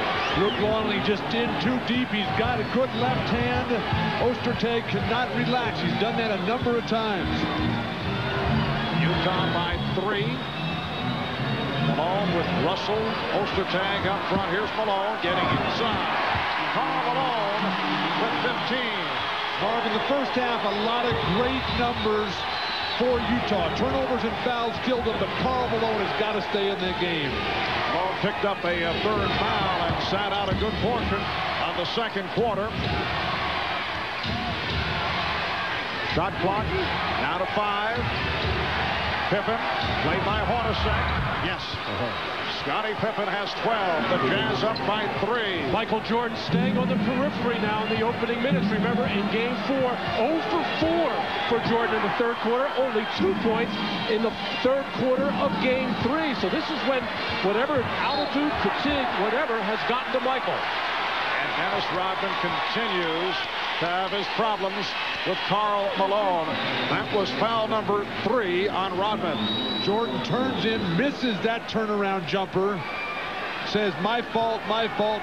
A lot of walking, standing, leaning over, saying, will somebody please make a shot so I can feel better later. Question with Jordan, particularly if this is another game that goes down the stretch, will be his stamina when you consider the flu-like conditions. Malone, open, Ostertag. Ostertag was able to get inside and once again rescued the rebound. He's been controlling the boards. 11 rebounds for Greg Ostertag.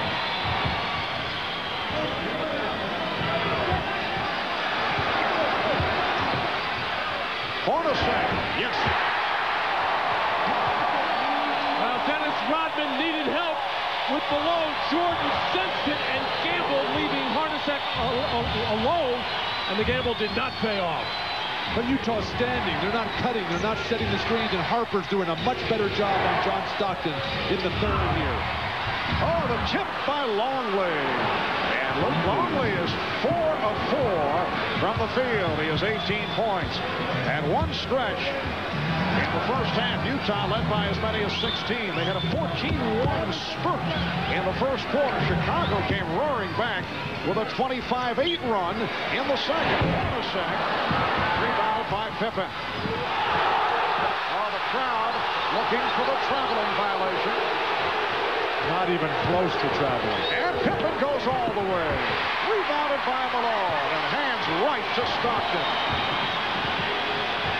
Ostertag, so huge defensively, forcing misses. Stockton backdoor. Malone and Stockton combining. The Jazz up by 6, and Phil Jackson calls for time.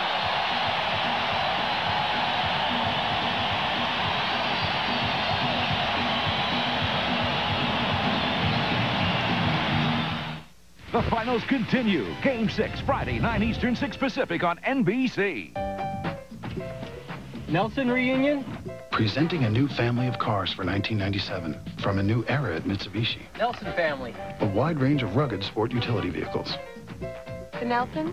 Straight ahead. Red-hot sports cars and refined new sedans. Great new cars for everyone, because no two people are... Nelson reunion? Exactly alike.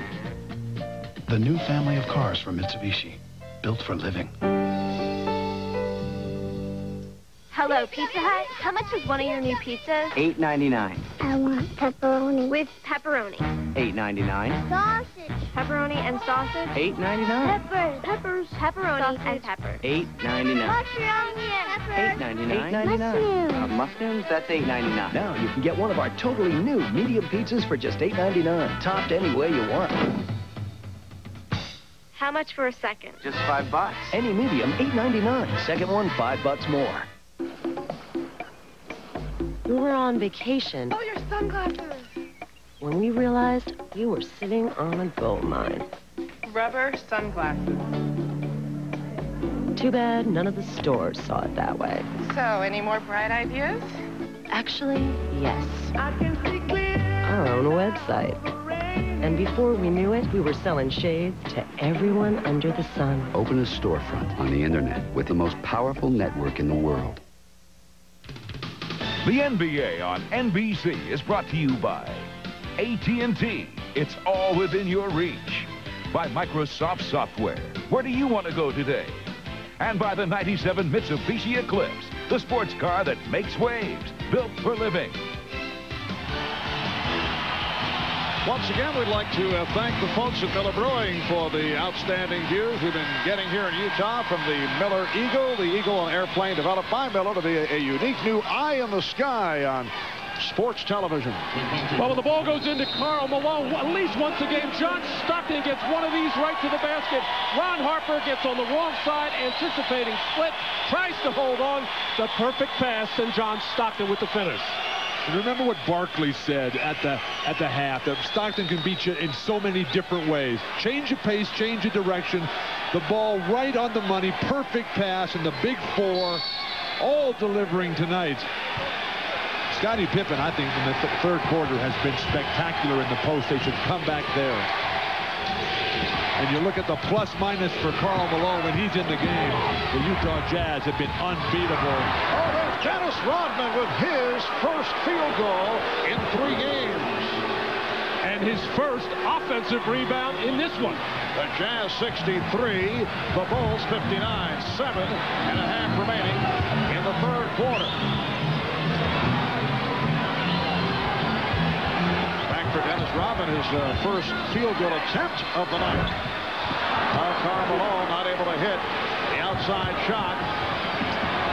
Hornacek broke it up. Unhappy, thought he had picked it off. Rodman, who was told by Phil Jackson to stop shooting the wild ones and get underneath the hoop and get to work, finally a stick back. Dennis Rodman being very polite to the courtside cameraman who was in his way, it should be noted, as he inbounded the ball. He was very careful. Well, it's a scary thought, but it's a note being nice. Travel on Jordan. Bill Oates with the call, and the ball will go back to the Jazz. Well, Michael Jordan unhappy with this pass by Ron Harper, as Ron Harper really never had control of it, trying to get it to Michael Jordan, who didn't have his feet set, and the wall. The Jazz with the ball, leading by 4. Russell eluding Pippen.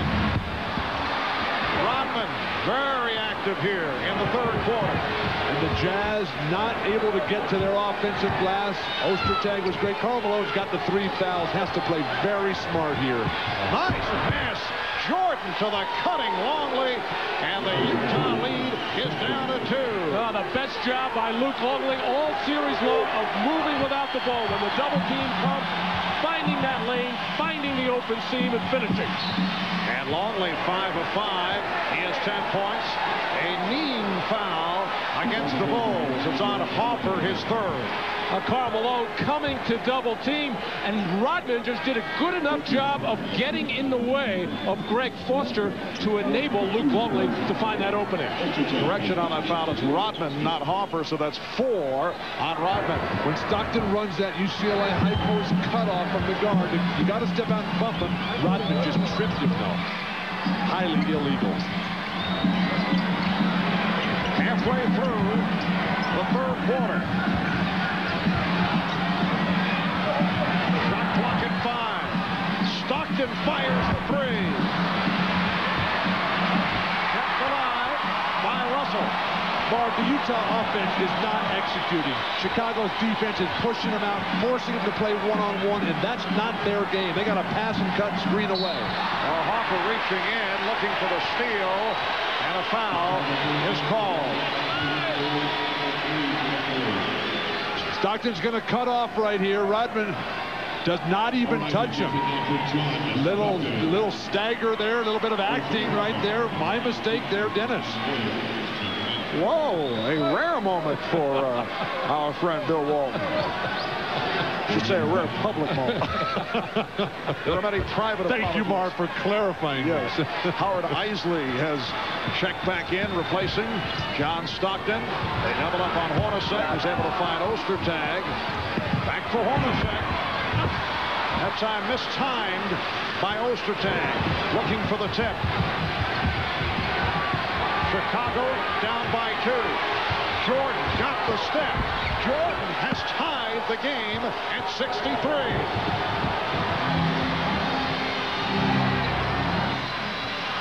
We're approaching 5 minutes remaining in the 3rd. Malone finding Isley, but has to bring it back out. Longley doing a good job boxing out on Ostertag. Has to come back outside. Shot clock running down. Here's Malone. Longley rebounds, kept alive by Harper. Everything in the favor of the Chicago Bulls right now. The season's on the line for the Jazz.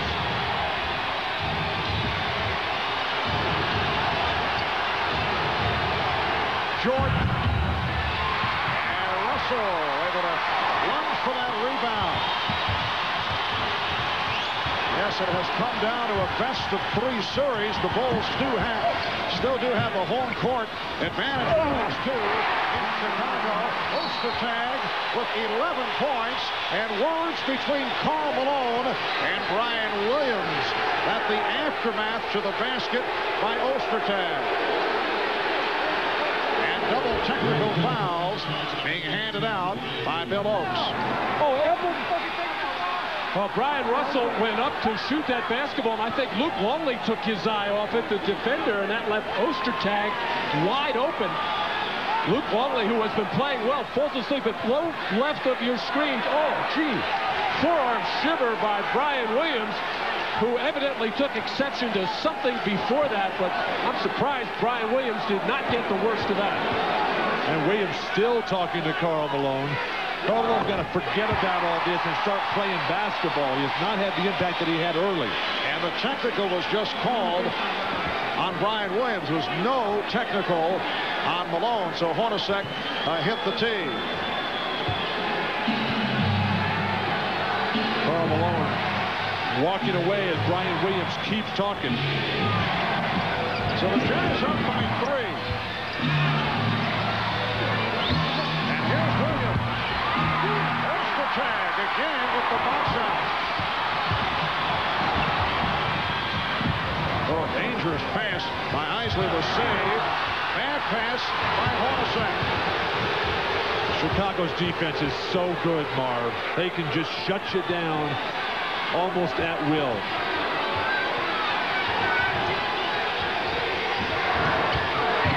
Nice play by Hornacek. Jordan had the move on Isley, then Hornacek came over for the recovery. Michael had the mismatch and was signaling to his teammates, swing it around, but Jeff Hornacek coming down just in the nick of time to help out Isley to knock it out of bounds. And Dennis Rodman hearing the boos as he checks back in, replacing Luke Longley. Longley 10 points on 5 of 5 from the field. Only 4 rebounds. Shot clock. Brian Williams. Oh, he enjoyed that one. A little stare from Brian Williams. Well, Brian's fired up after that technical foul. An excellent defensive play to knock one away from Malone, and he wanted that one inside. If Utah is going to win this game or has a chance at the championship, it's got to be Karl Malone time. Guys are coming around his back. He's being pushed off the box.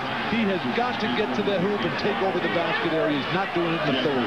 Karl is trying to hold that position, which is where he wants to get it inside, but he's got to protect the passer to make sure they hold possession of the ball. Steve Kerr back on the floor, played 9 minutes in the first half, missing on both shot attempts. Putting those on Jordan. Crowd was looking for a foul, and then on that second penetration dribble, the foul was called. That's 2 on Michael Jordan. And you can look at the expression on Michael's face and saying, hey, ref, you make the call. Don't let the fans talk you into a non-call here. That was team foul number 4 on the Bulls. Jazz do not have any.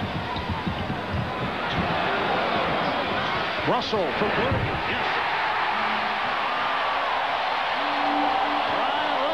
Second three-pointer. Brian Russell, a Chicago native, born in Chicago, grew up on Chicago's south side, and then moved to California, where he began playing basketball at the age of 11. He's been an important factor in this series. And a loose ball foul indicated. It is on the Bulls. It is on Rodman. It's number 5 on Dennis Rodman. It looked like Dan Crawford was first going to call a foul, then going to call no foul, just the ball off Malone, and then changed his mind one more time as Karl Malone sold it hard to the referee. And it puts Chicago over the foul limit, so Utah to the line when we come back. So who's ready to partay on the big boat beside me? This Friday, a position charges throughout the ship. Oh, man! Get ready to rock the boat. We gotta stop the ship. What do you mean we? Sandra Bullock. Think I got something? Jason Patrick. You are nuts! From the director of Speed and Twister. How do you like your vacation so far?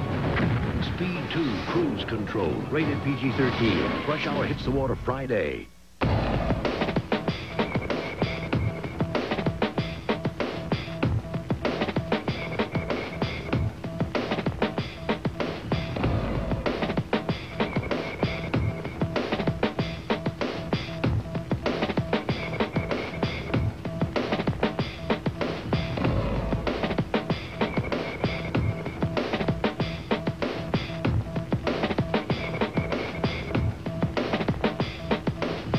Now, Jack, I'm still not making any promises. Oh, watch out for the... But if you pass your driver's test, the car's yours. Dad, you've been saying that since I was a baby. Let's try to parallel park now. Cool.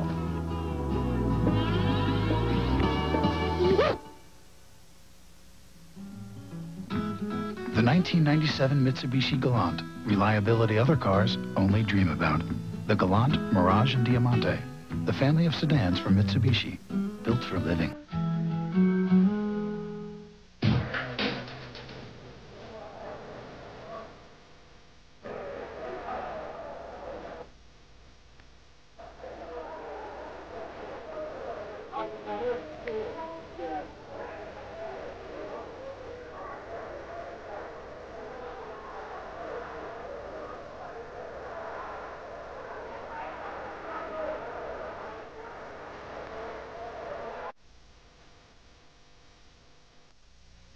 In 1982, I was 2, and Martina was number 1.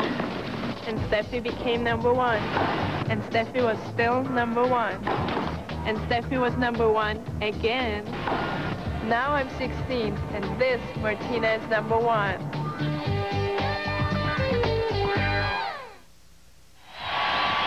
Back in Salt Lake City, a look at Michael Jordan. See the ice bag being applied to the back of the neck of Michael, who has been exhausted right from the start, playing with what are being called flu-like symptoms.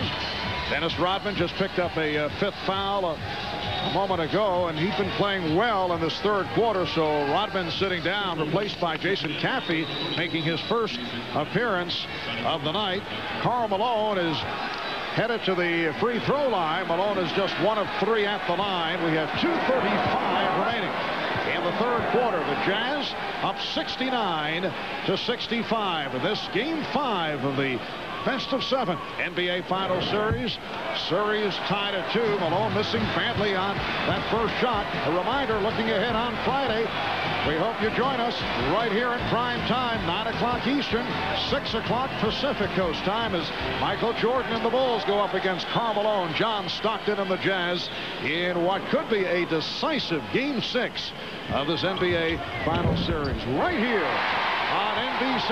So the Jazz now lead by 5 points. Michael Jordan catching a quick breath here. Rodman with 3 phantom calls now, all reserved in the front court for Phil Jackson. Scottie Pippen. Great play, Brian Russell. Absolutely perfect.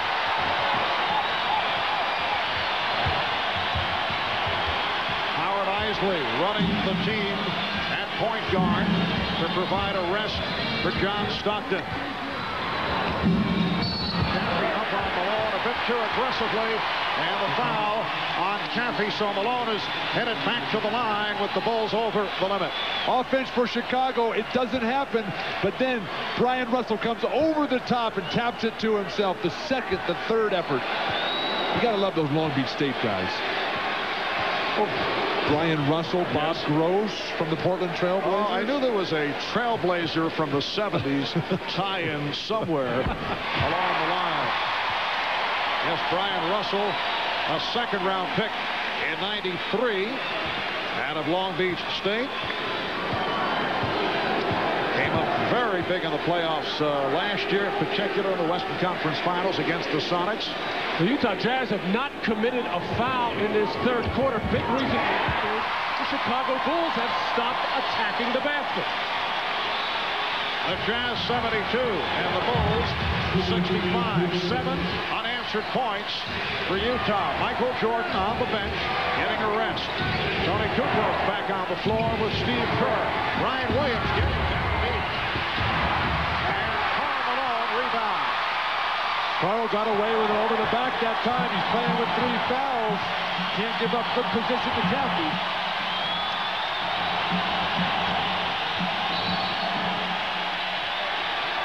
And Bill Oates with a double foul indication.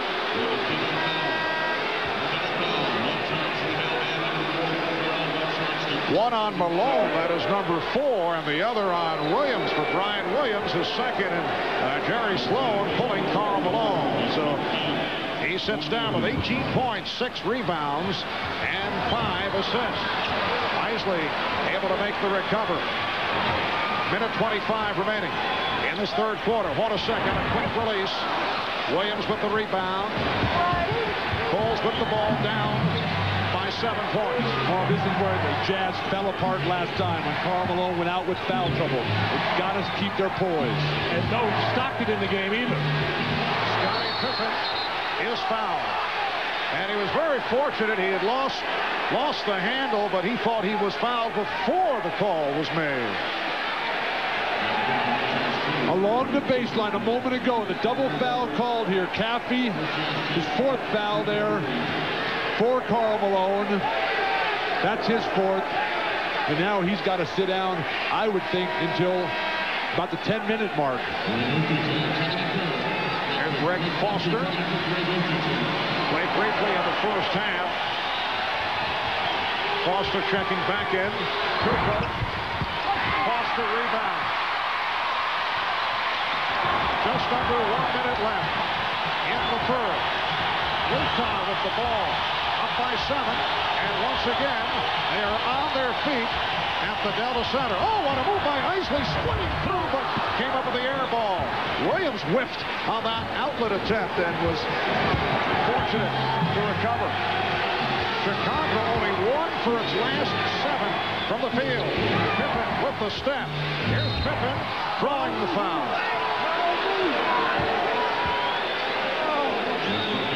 Foul on Foster. And Pippen headed to the line. A reminder, following the game on most of these NBC stations, your local news, and then the Tonight Show. And for those of you who would like to continue with the NBA Finals, we'll have a post-game special as per usual on CNBC. That's immediately following our telecast. The entire cast to recount the game with highlights. We'll have live press conference coverage, guests, and a whole lot more as we look back at tonight's Game 5. That's the NBA Finals post-game special on CNBC immediately following the game. 30 seconds remaining in the third. Utah by 5. Oh, Pippen nearly hit the pocket of Isley. Down to 20 seconds. 5-second differential between the 24 and the game clock. Quarter section. Rebounded by Pippen with 10 seconds in the quarter. Curve for 3. Kukoc missed on the tip. And that's the end of the third quarter. Set comes off the mark on that last second attempt. 3 quarters complete here in Salt Lake City. It's the Utah Jazz 72 and the Chicago Bulls 67. We'll be back here in Salt Lake after these messages from your local station. You are watching the NBA on NBC.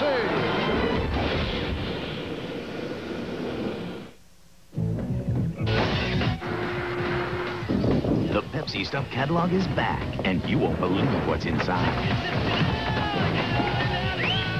I've told you 1,000 times, no playing with professional athletes in the house. Mom, this year's Pepsi Stuff is the coolest collection ever. You can even win a chance to hang with your favorite sports star. You role models should really know better. Drink a lot of Pepsi and get a lot of stuff. Hey, let's go to my house. I'll drive. After conquering Earth for 30 years, it was time to comfort it. Introducing the all-new Mitsubishi Montero Sport. What are you doing? Forgot to shave. A remarkably smooth-riding sport utility vehicle. The Montero Sport. It puts a new face on SUV comfort. Not bad. Hey, you missed a spot. The 1997 Montero Sport and Montero from Mitsubishi. Built for living.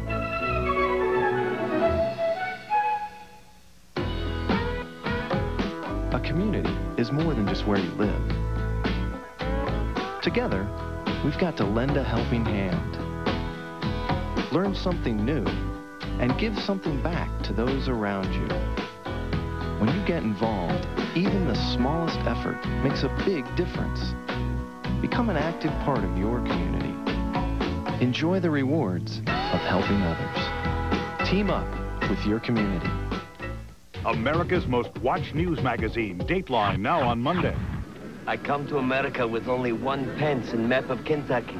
Today I have own beer tray and put it in Coors Light only. Coors Light, refreshing like rocky hills, cold. In old country, I had nothing. Here in America, a man get on beer tray and proudly yell, Coors Light. Now people want me. I am more than just a man.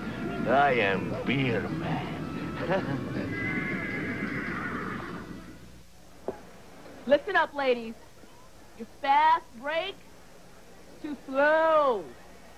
And some of you have forgotten how to pass. Now, Betsy, you let that big boy run over you last time out. Now remember, fast break, pass, and quit dragging your tails at the end. But, Coach, where else will we drag on? Get out of here. Come out and play. Matt Savino's Doppler 8 forecast tonight at 11 on News Channel 8. This copyrighted telecast of the National Basketball Association may not be retransmitted, reproduced, or rebroadcast without the express written consent of the NBA.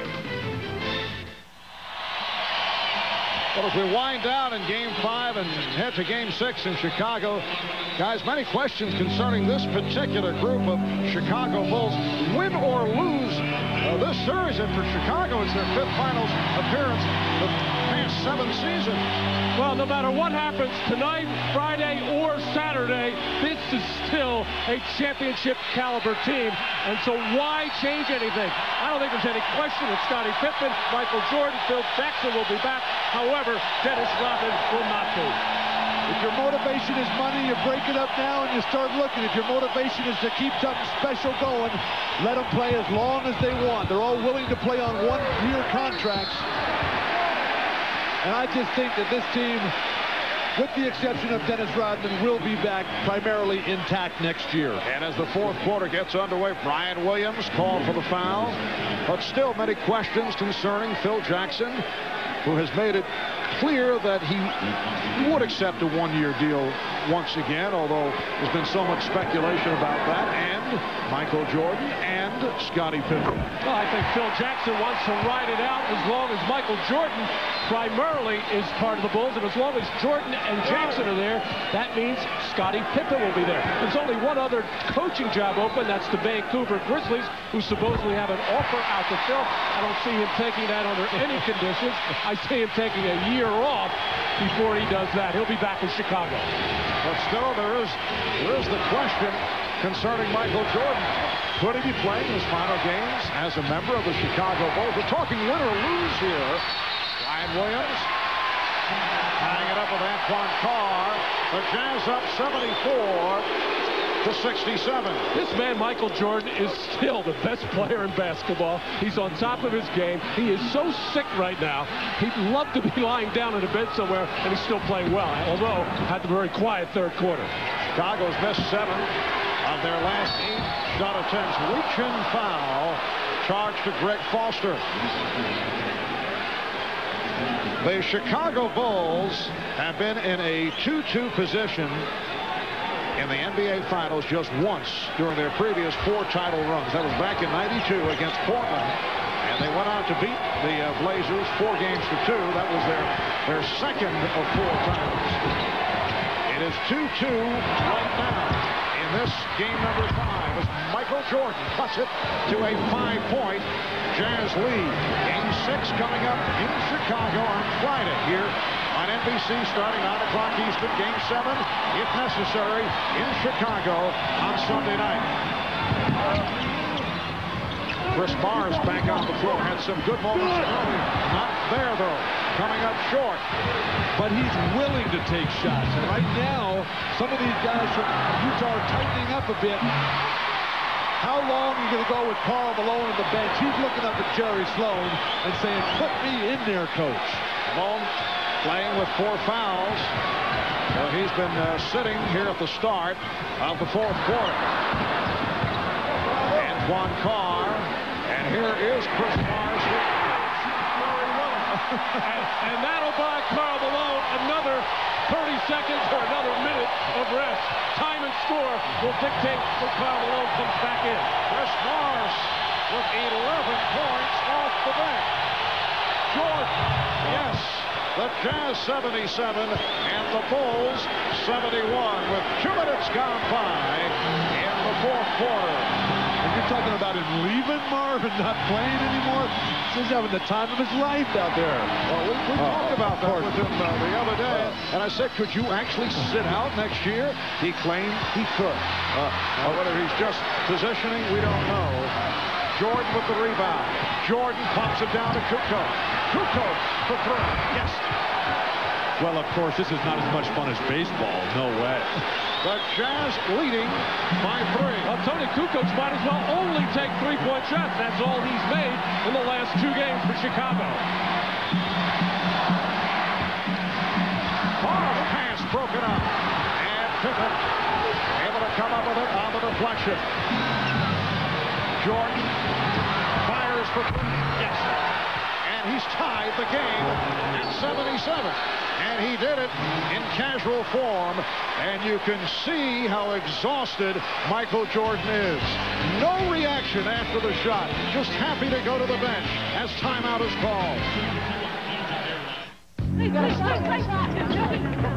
Yes, we got that. Finally, you can drive what you've always dreamed about, the Aurora V8. If this engine can power the Indy race cars, imagine how you'll feel on a test drive. Isn't it time you drove your dream car? For a limited time, you can lease the Aurora for just $3.99 a month. See your Oldsmobile retailer. The Aurora V8, the power behind Indy. The Lost World is making motion picture history. It's coming back! Be a part of it. Is it still behind us? From director Steven Spielberg. The Lost World, rated PG-13, now playing. Now my McDonald's has more than your favorite food. We have your favorite music, the Disney Music Collection, with great songs from your favorite Disney movies like The Lion King, Hakuna Matata. Aladdin, even a song from the new Hercules movie. You can get a CD or cassette for under $4 when you buy a Happy Meal or any large sandwich. This is really good music. So hurry into my McDonald's before it's over. And right now, you can get an extra value meal starting at just $2.99, only at my McDonald's. Push the boundaries back with Goodyear Eagle F1. Dual aqua channels sweep water away for serious traction, especially in braking. Serious freedom. Goodyear, Goodyear.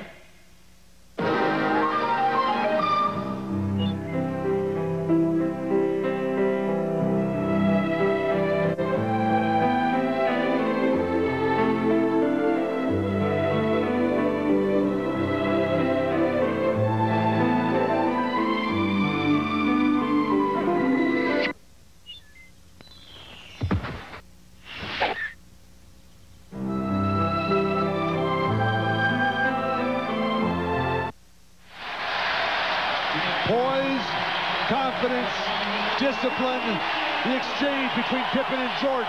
Once, twice, right back. You do it, big guy. Pump fake, freezes the defense.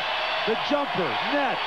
Then he staggers back to the bench, near exhaustion, ready to fall over. He's got his team tied now. Where is that bench? He gets there and sits back. And they put the ice bag on his neck. He won't even take the Gatorade. He doesn't want to waste any energy. No high fives, no lifting water to his mouth. He is exhausted. A heroic performance by Michael Jordan. He has played 35 minutes. He has scored 30 points. And the game is tied at 77. Karl Malone is back. Here's John Stockton.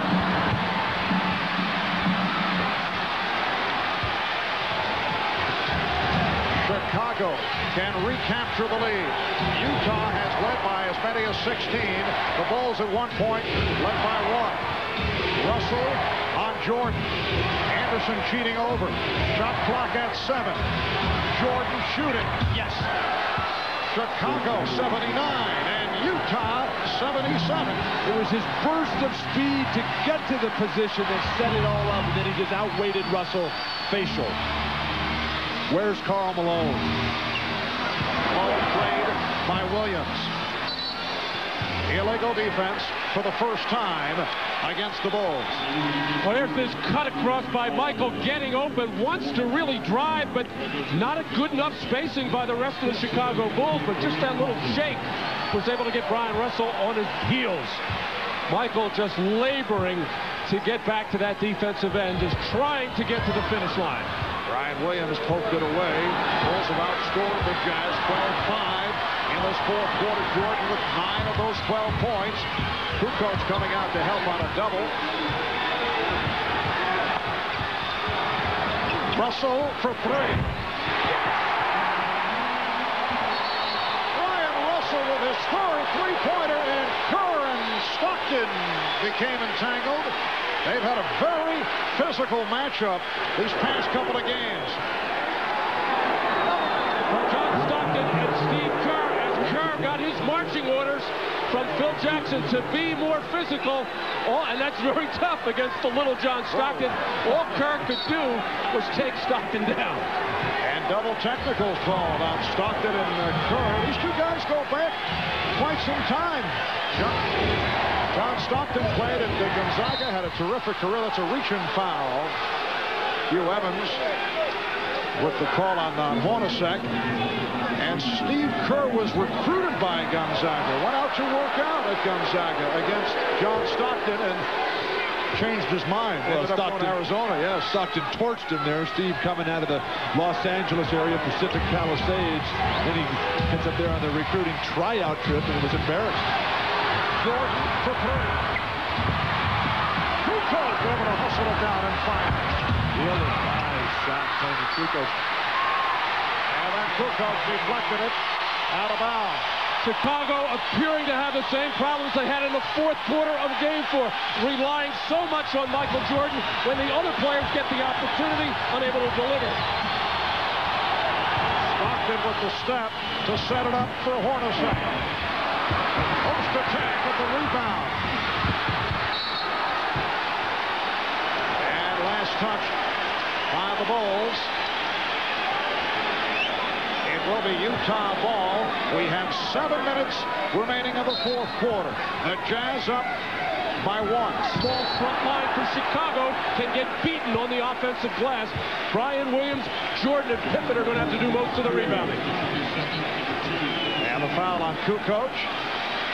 For the Bulls, their second team foul. The Jazz also have 2. Kukoc gets caught here on this screen, and when he realizes he's dead, he just grabs on, tries to pull Hornacek down. Easy call. 2-shot foul for Hornacek, one of the great free throw shooters in the history of the NBA. How about Ostertag? 14 rebounds, 7 on the offensive glass. And the Jazz now leading 81-79. There's Greg Ostertag in his second season from Kansas, a #1 draft pick last year, made major strides this season. And this for Hornacek. Chicago with the ball, trailing by 2. Jordan trying to slow things down. You can see him motioning over to Kukoc. Jordan with the step and lost it. Brian Williams with the recovery. And another rebound for Greg Ostertag. An unbelievable battle underneath the hoop, Marv. Guys are just flying, flailing away. Ostertag has been the best one tonight underneath the hoop. Malone set the pick. Kerr trying to draw the foul.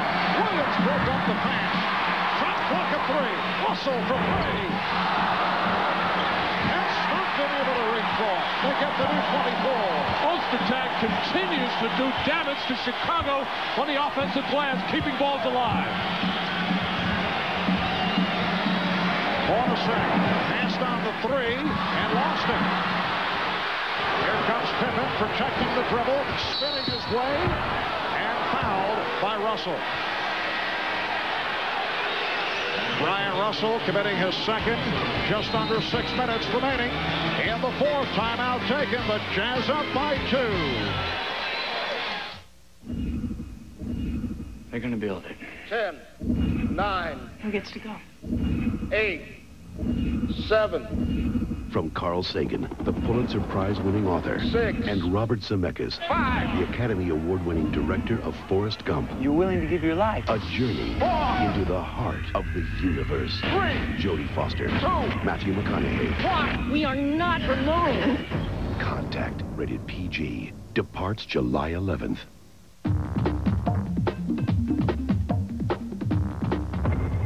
Ever think of driving an Oldsmobile?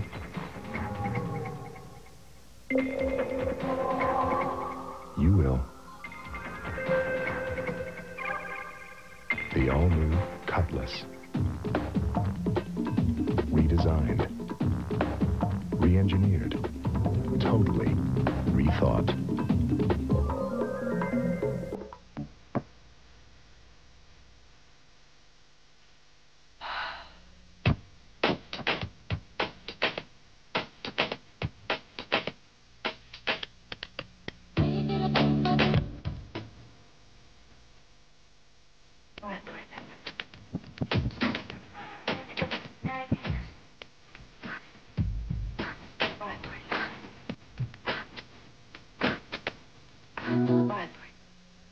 By the time a woman first ran for the U.S. Senate, Senda Berenson had already organized the first women's basketball game. As women won the right to vote and flew across the Atlantic, Hazel Walker's Arkansas Travelers barnstormed the nation. As they first gained a seat on the Supreme Court and the right to defend our country, Cheryl Miller won back-to-back NCAA championships and Olympic gold. And this summer, a new generation will make history of their own. The WNBA. We got next. Miller Genuine Draft presents a classic moment of the NBA at 50. Tonight we look back at Michael Jordan's highest scoring NBA Finals game. Was Game 4 of the '93 Final Series against the Phoenix Suns. Michael Jordan with 55 points, 21 of 37 from the field. The 55 tied Rick Barry for the second most points scored in a Finals. Elgin Baylor scored 61 against the Celtics for the Lakers back in '65. In recognition of this classic moment, the Miller Brewing Company will donate $1,000 to the Thurgood Marshall Scholarship Fund. To check up on the condition of Michael Jordan, let's check in with Ahmad Rashad. Ahmad? All right, thanks, Marv. I just spoke with Chip Traynor, the Bulls trainer, and Chip says Michael's just still fatigued, totally fatigued. He doesn't know how he continues to play, but as you watch him, he is struggling and still out there trying to give it his all. Let's go down to Jim Gray. All right, thanks, Ahmad. During that timeout, Jerry Sloan told his team, I'm very happy with this type of effort. It's this type of effort that's going to win the game. Then he looked right at Greg Ostertag, and he told him, get ready for the ball in front of the rim. He says, it's coming to you because they're going to be double-teaming Karl Malone the rest of the way. Mark? All right, thank you, Jim. And Scottie Pippen to the free throw line. He's 4 of 5 at the line. 5:57 remaining in the fourth quarter. And the Bulls are down by 2. What a follow-up to what took place here on Sunday night. The Jazz beat the Bulls in a dramatic finish, 78-73. But to the Big Four, led by Michael Jordan. The game on Sunday, the second lowest scoring game in NBA Finals history, but will go down as a classic by virtue of that finish. Utah scoring the game's final 9 points. And we have another dazzling finish developing here. The game tied at 81. Dennis Rodman back in, playing with 5 fouls. Karl Malone playing with 4. Malone with a bad pass, but a foul is called. And the Jazz bailed out on that foul. Only 6 on the shot clock. It's called on Jordan, his 3rd. Utah having a lot of trouble delivering the ball. Michael Jordan grabbing Brian Russell from behind. Karl Malone just 5 points and 3 boards here in the entire second half. Played by foul trouble. He's got 4. Both teams with 3 team fouls. Pass. And the ball back to the Bulls. And that scoring slack picked up by Chris Barnes earlier and Greg Ostertag, both them with 11 points as Karl Malone's scoring is down. Jordan being played by Russell. Pippen wants the grip. And it will be Utah ball. timeout situation. Chicago 4 and a 20 remaining. Utah with 3 and a 20 with 5 minutes to go. The score tied at 81.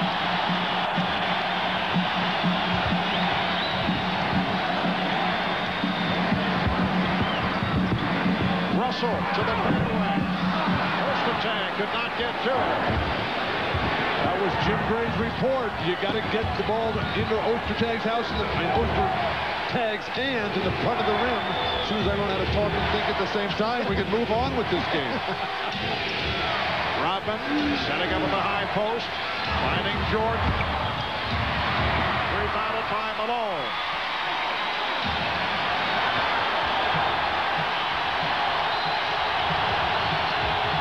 Jordan, who can barely remain standing, leading the way with 32 and a foul called.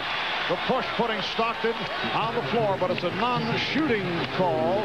Team foul number 4 committed by Chicago. This has been the strategy for Chicago, especially in the fourth quarter, really only in the fourth quarter, running to double-team Stockton to make him pick up his dribble and get the ball out of his hand. Chicago's guards, Steve Kerr and Ron Harper, done a much better job on Stockton here tonight than they did in Game 4. Now, who's going to want to shoot here for Utah? Oh, Malone, not what he had in mind. Karl Malone went to the air and then wasn't certain whether he wanted to pass it or shoot it, and that was the end result. Good timeout here by Phil Jackson, because he would lose this timeout at the 2-minute mark. Michael Jordan needs all the breathers he can get. In yet another torture test, we drained the oil from this car and added just this much Castrol Syntec. We then ran it over 100 miles per hour and waited and waited. You see, Syntec has a unique molecular structure that bonds to engine parts. And if a little Syntec can protect under these conditions, imagine what a full oil change can do. Castrol Syntec protects in ways other oils can't. And for your toughest cleaning tasks, try any Castrol Super Clean product. Hey, what's your name? Jim. Well, Jim, I don't mean to be personal, but could that Beamer of yours electronically optimize its handling if it detects an excessive rate of yaw that could result in a loss of control? I don't think so. Bummer.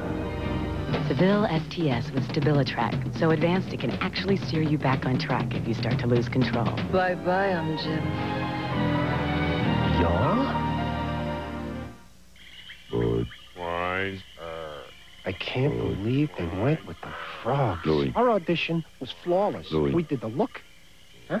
We did the tongue thing. Mm-hmm. That was great. Louis, frogs sell beer. That's it, man. #1 rule of marketing. The Budweiser lizards. We could have been huge. Hey, there'll be other auditions. Oh, yeah, for what? This was Budweiser, buddy. know. This was big.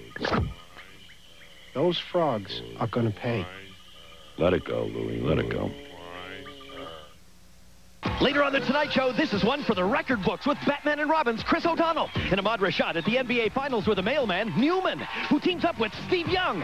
Plus Jerry Stiller's Father's Day tribute, Stanley Cup champ Brendan Shanahan, and Anita Baker backed by Paul Reiser. Woo! And tomorrow, it's Arnold's first appearance since heart surgery. Then Coda's got the Playmate of the Year tonight. You don't win the championship unless your best player delivers at the biggest moments. Karl Malone in Game 3 was huge, going to the hoop all night long. Game 4, he settled for the perimeter shot. Tonight, with everything on the line in a game the Jazz absolutely have to win, Karl Malone, 14 in the paint, 4 points on the jumpers. But again, with just 5 points in the second half, not enough. But Karl is still not getting those opportunities at that high right elbow, top of the key area, where he can either take or fake that jump shot and then drive it hard.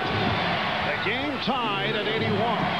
And we've been tied at 81 for the last 2 minutes. And Kerr was pushed. Number 5 on Malone. He's hurt himself with some bad fouls. Remember number 3, which followed a poor shot, and then number 4 put him on the bench for a long time. Well, you have to go out to the open man, because Kerr, even though he's shooting the ball terribly from 3, you got to challenge it. You can't commit a foul like that. Karl has always been a reach-in type defensive player. Never really played above the rim on the defensive end. And here's Jordan trying to go glass. Pippen could not convert on the rebound. Hornacek to Russell on the wing. He had Stockton on the other side, but did not see him. We're down to 3 minutes and 20 seconds to go in the fourth. The game tied at 81. Malone played by Rodman and double team. Pippen knocked it aside. Picked up, recovered though. Stockton for three.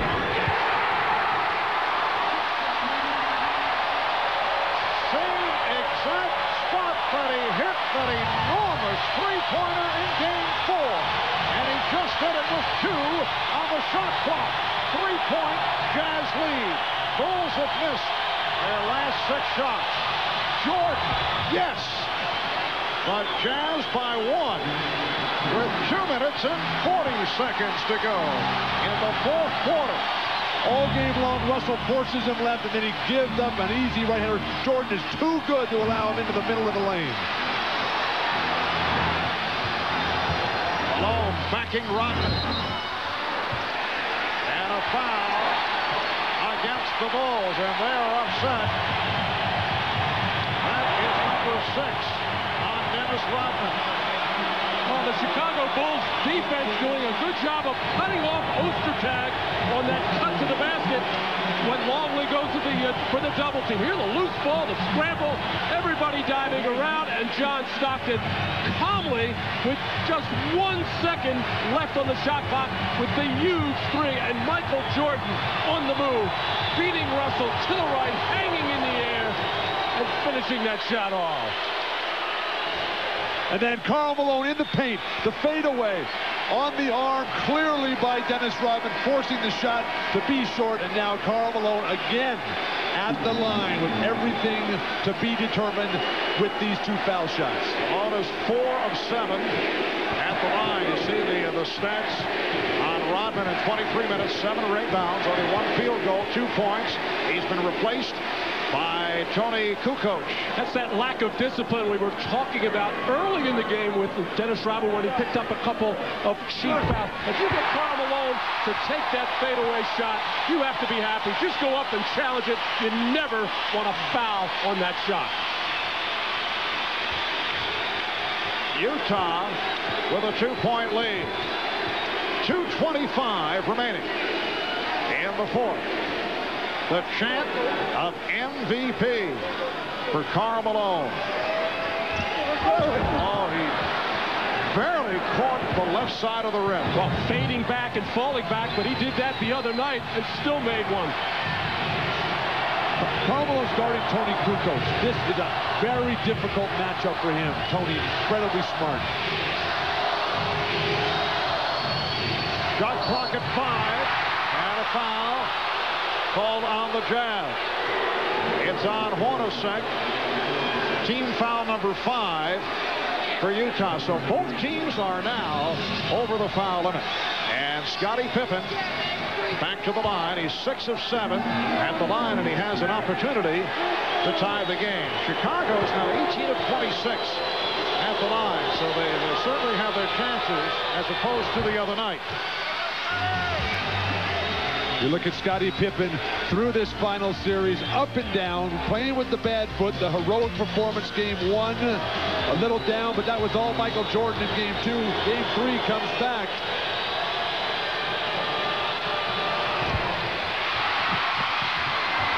Kukoc able to rescue. Come back to Jordan. He's clapping for it. Chicago trailing by 1. Just under 2 minutes remaining in the fourth. Longley.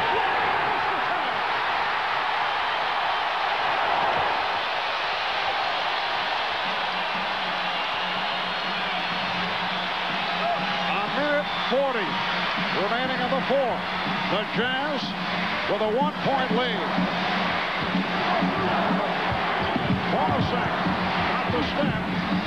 Stockton for 3. Faced down by Russell. They get the new 24. And Stockton checking with Jerry Sloan. Utah good shape in terms of timeouts. 3 and a 20 remaining. Shot clock at 10. Here's Malone stepping back for the fadeaway. Bad shot that is handled by Pippen. There was plenty of time on the 24. And Phil Jackson calling for a pick and roll. Obviously, Michael Jordan to be the ball handler. Down to 50 seconds. Here's Longley with the pick. There's Jordan. Foul. Hit on a reach-in, and you can just look at the body language on Michael Jordan. You get the idea he's having difficulty just standing up. But Ostertag saves the day here as the defense broke down. Karl Malone with plenty of time on the shot clock. He can beat Luke Longley. He's fading away there. He's fading on his baseline shot from down low. He's fading on his free throws. Utah needs a timeout. Jerry Sloan needs to tell Karl Malone to go to the hoop. Foul was called on Stockton. 46 seconds remaining in the fourth. We'll be right back. Unchain my heart, baby, let me go. Unchain my heart, 'cause you don't love me no more. Eldorado Touring Coupe with the 300 horsepower North Star system. Isn't it time you lived without limits? Unchain my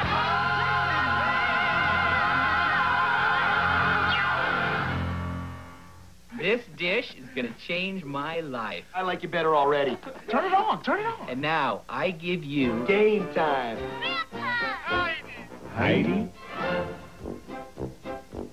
They said it was on satellite TV. It's on DirecTV. DirecTV? You don't have DirecTV. You got Heidi. Only DirecTV delivers more sports than any other mini-dish system. If you don't have it, you're gonna get it. If you squint, you kind of looks like John Elway. DirecTV. Satellite TV at its best. It is said that good things come to those who wait. But in business, greater things come to those who refuse to.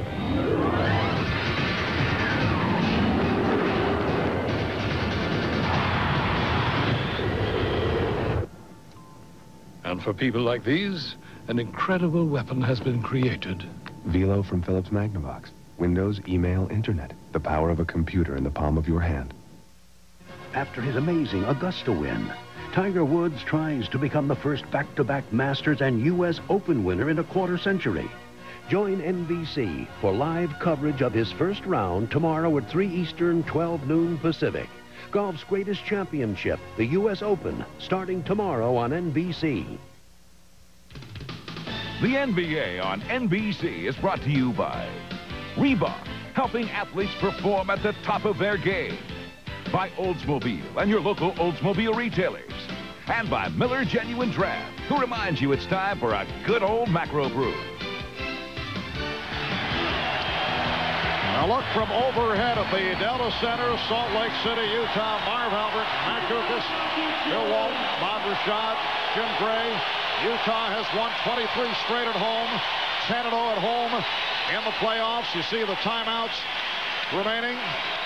Michael Jordan, playing despite flu symptoms, has been able to hang in, looking exhausted right from the opening tip. And he's headed to the line for 2 shots, 9 of 10 at the line. All the free throws in the first half. 46 and 5/10 seconds remaining in this fourth quarter. And it's the Jazz 85, the Bulls 84. Jordan, 83% free throw shooter during the season. And the game is tied at 85. Marv, the Bulls have been here so many times. The huge games, year after year. The confidence, the poise, the determination, the discipline and organization down the stretch, all paying off right now with Jordan masterfully at the line.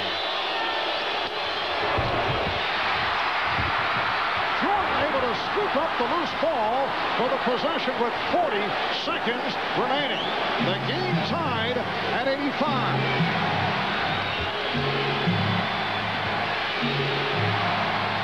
10 on the shot clock. Pippen backing Hornacek. Here's Jordan from three. Yes! Michael Jordan from straight away. He looks like he's a boxer just hanging on along the ropes, but able to hit for a 3-point Chicago lead. Beautiful feed, and Ostertag cuts it to 1. You got a foul right now. You got a foul. Karl Malone, what are you doing? We're down to 10 seconds. You got a foul. As they open the floor, Luke Longley able to put it home from Tony Kukoc. 3-point Chicago lead with 6 2/10 seconds to go in the fourth quarter. That's hard to believe that you can lose track of time and score as Karl Malone did there right next to Pippen. He does have 5 fouls. No excuse. Should have committed one there.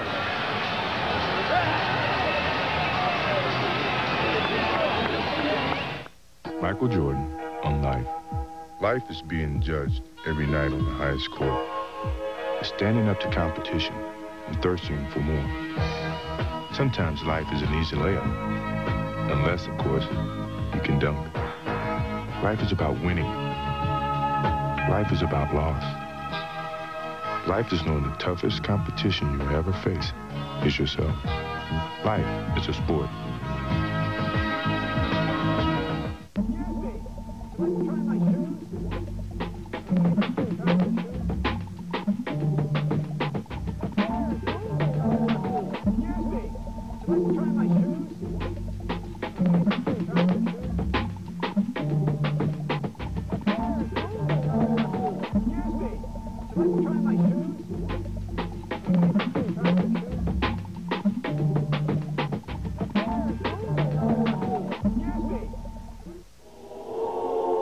That moment in Game 4 was the greatest shot that I've ever taken. I faked like I was going to pass it and go to the baseline, and I crossed over and I came to the middle. Man, when that ball went through all net, oh man. I've always dreamed of beating the Celtics with a shot, and I got my chance. This fall, NBC puts a new face on comedy. Actually, 3 new faces. Well, actually, their faces aren't new. It's more... Just tell them who they are! I don't want to know. Yes, I do. Who is she? I don't want to know. I do.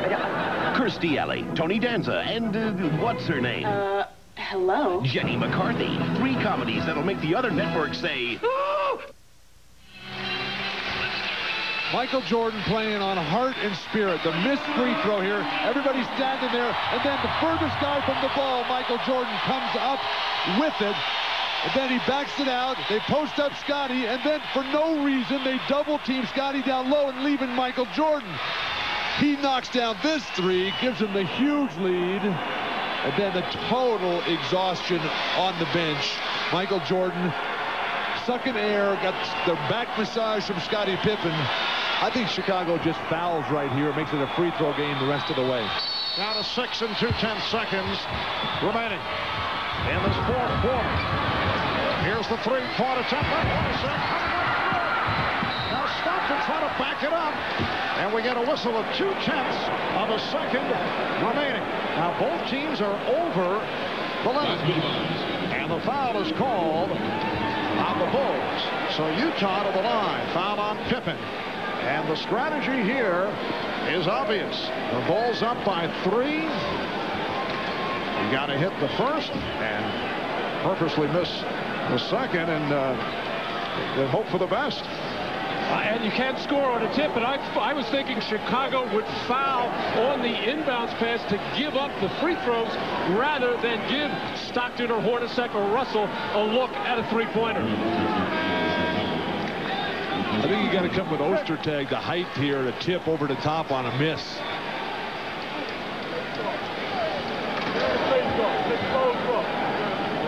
There's no need to have Hornacek in it. Hornacek only 2 of 11 from the field. He had that 3-point opportunity going for the tie. Both coaches making decisions now. John Stockton to the line, but only 2/10 of a second remaining. There will be no catch and shoot follow-up. First of all, John Stockton has to make the first one to give Utah any kind of chance at all, but you can score on a tip. Positioning at the line after this first free throw will be critical. But John Stockton not able to hit, and that will do it because they're 3 points down. And now he hits the second, 2/10 of a second remaining. The inbounds, and the Chicago Bulls have defeated the Utah Jazz to take a 3-2 lead. They win it 90-88. A courageous, classic performance by the flu-ridden Michael Jordan. A performance that I think will go down as one of the greatest of his career because of the situation. Let's go to Ahmad Rashad. Ahmad? Michael, one of the great performances, the way you were feeling. You played 44 minutes. It was all about will. Yeah, you know, it's all about desire. You just got to come out here and do what you got to do. We wanted it real bad, you know, and me as a leader, I had to come out and do my best, and hopefully the team could rally around me and come out and make contributions. Never any doubt down the stretch. How weak were you? I was really tired. I was very weak. At halftime, I told Phil that use me in spurts. But, I mean, somehow I found the energy. Just stay strong. I wanted it really bad. All right, congratulations on a great game, Michael. Get some rest, and we'll see you on Friday. Let's go over to Jim Gray. All right, thank you very much, Ahmad. Scotty, what can you say about your teammate, Michael Jordan? You've seen this guy do everything. Have you ever seen him play under these kind of conditions and this illness? No, I haven't. You know, it was a hell of an effort for him, you know, just to be able to come out and play in this game. And the effort that he gave us today was unbelievable. You know, as his teammates, you know, we should have stepped up and played much better basketball. But we really appreciate the way that he steps up and shows his leadership to our ball club. What did he say to you guys? It looked as though at one point on the bench, like he nearly was exhausted and couldn't continue. Well, he pretty much was. You know, he felt like he was going to faint. I guess he was pretty dehydrated and just tired. But, you know, he gutted it out. And, you know, we owe this win to him, man. He did everything that he could to carry us. Where did he get this energy? Did he take an IV at halftime or before the game? But this was a desperation game for us. And, you know, we had to come out and do what we did today and gut it out and play hard defense and just contain this team a little bit better than we did in the last couple games. And, you know, we couldn't deal with the sickness, the injuries. We had to play through everything. And somehow he was able to find that energy to give us that burst that we needed. 16 points behind in the first half. You come back and you take the lead. What was the thought process on the bench when you were behind by 16 and it looked as though to you guys you may be going home down 3-2? Well, it was pretty much for us to just stay patient, you know, try to get a little bit back at a time and not really try to have any type of sense of urgency of trying to get back in the game. And we showed a lot of patience, and we were able to battle back in the game before the half. As a player in these past 2 games, what does this say about the NBA and what we've just seen? I mean, it's pretty incredible, hasn't it been? Yeah, it's fantastic. I mean, both teams are really gutting it out. The games are coming down to the wire, and, you know, it's a matter of whoever executing down the stretch. And we made some big defensive stops that made the difference. One time I didn't think we was going to get any defensive rebounds, but we were able to stop them, and finally we were able to take control of this game. You starting to smell that 5th ring? Well, I don't want to get too overconfident right now, even though we're going home, but we're going to have to play this team just as hard right now. They're desperate, so it's going to be a tough game. Scotty, congratulations. All right, thanks. All right, let's send it back to Marv Albert. Thank you very much, Jim. No team has ever been down 3-2 of the NBA Finals and won games 6 and 7 on the road. That is the task facing the Utah Jazz. Only 6 teams have ever come back from a 3-2 deficit. That's the task facing the Utah Jazz. They had 123 straight at home. The last time they lost at home was to Seattle in overtime back on the 23rd of February. They were 10-0 at home in the playoffs. But tonight the Bulls, led by Michael Jordan in a miraculous performance, defeat the Jazz 90-88. Tomorrow, 3 o'clock Eastern, 12 noon Pacific, NBC Sports presents the 97th U.S. Open. Then join NBC on Friday in prime time at 9 o'clock Eastern for the Bulls and Jazz in Game 6. Stay tuned on most of these stations for The Tonight Show following your local news. And for those of you who'd like to continue with the NBA Finals coverage, interviews and post-game activities will be available coming up on CNBC. For Matt Kukas and Bill Walton, Ahmad Rashad and Jim Gray, Marv Albert saying so long from Salt Lake City, Utah. This week, golf's greatest championship, the U.S. Open.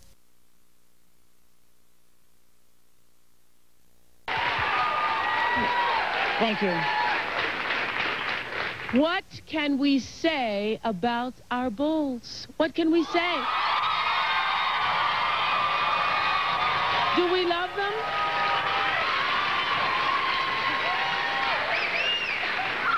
just talk about, okay, series and basketball and all that. Beyond basketball, is Michael Jordan one of the world's great human beings?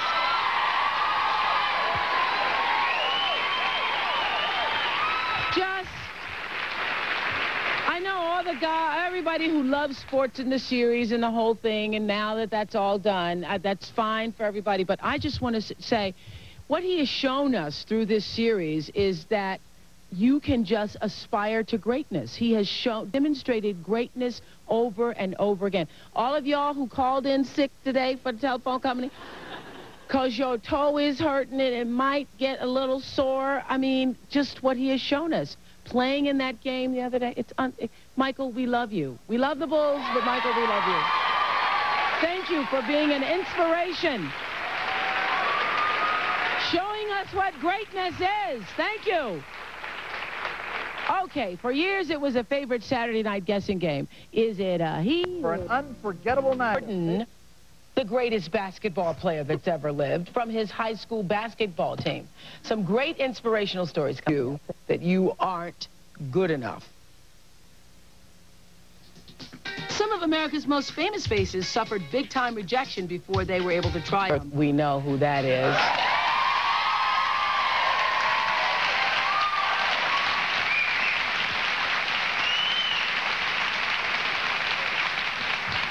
You know, the guy who can score 3 points in the last second of a game, and you know, the guy who plays when he has the flu and he can score 38 points with the flu, was cut from his high school team. Have you seen that new Nike ad with Michael Jordan where he talks about his failures? It's a great ad. I've missed more than 9,000 shots in my career. I've lost almost 300 games. 26 times I've been trusted to take the game-winning shot and missed. I've failed over and over and over again in my life. And that is why I succeed.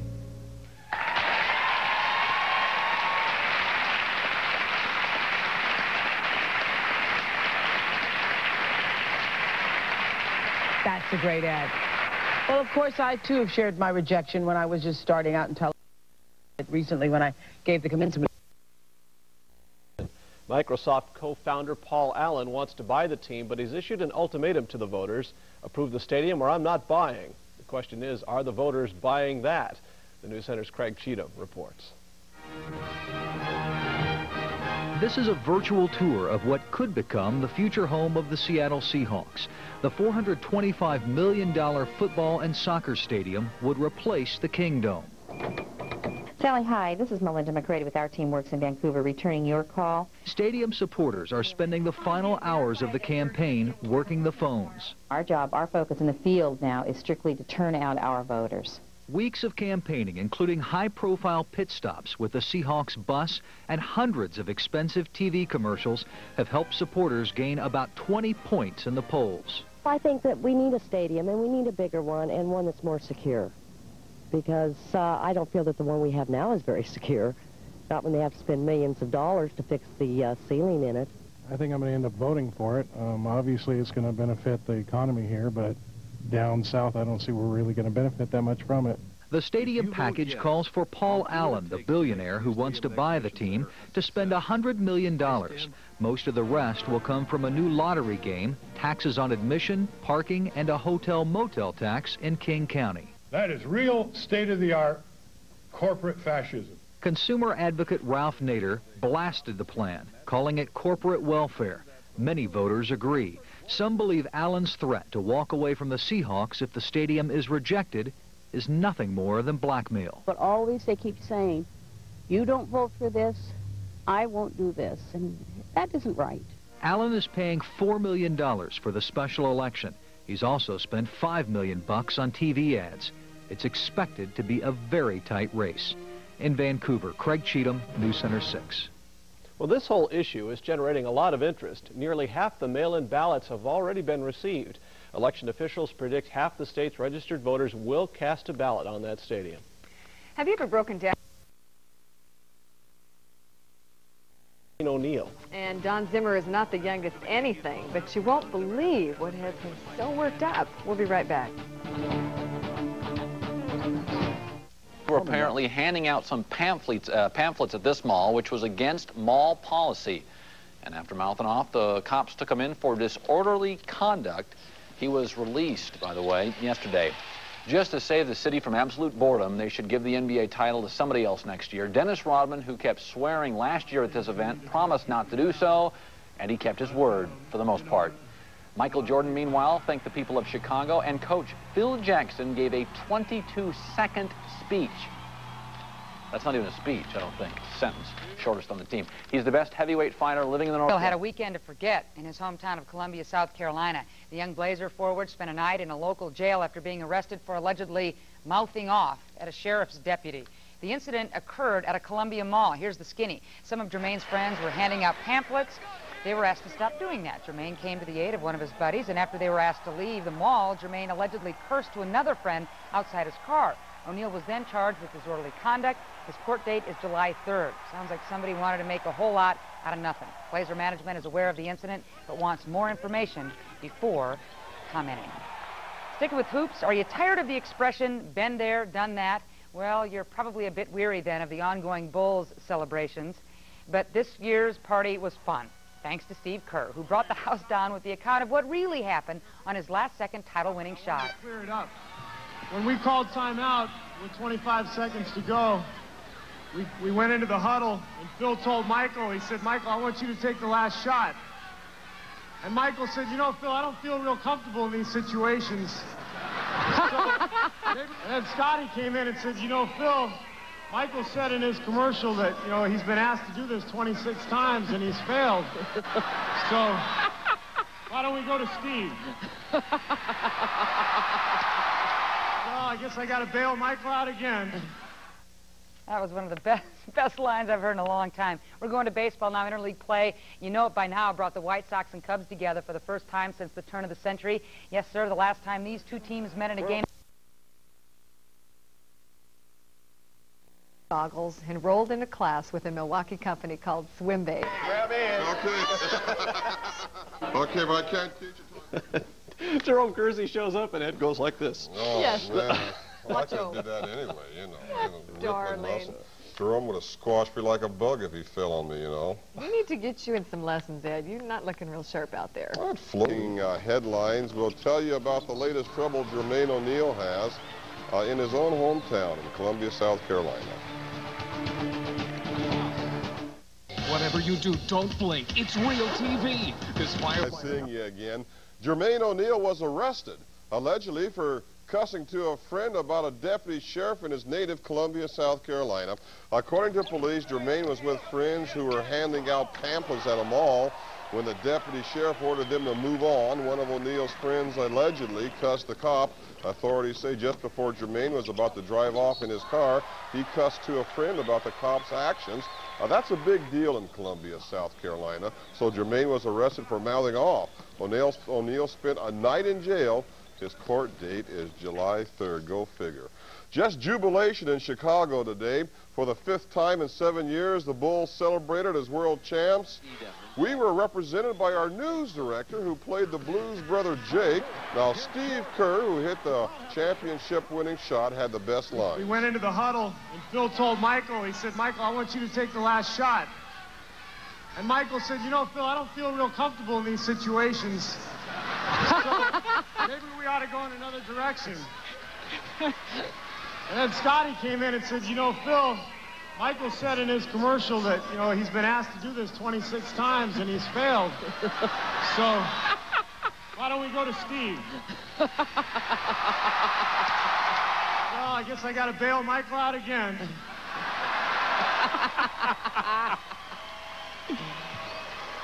But I've been carrying him all year, so, you know, what's one more time?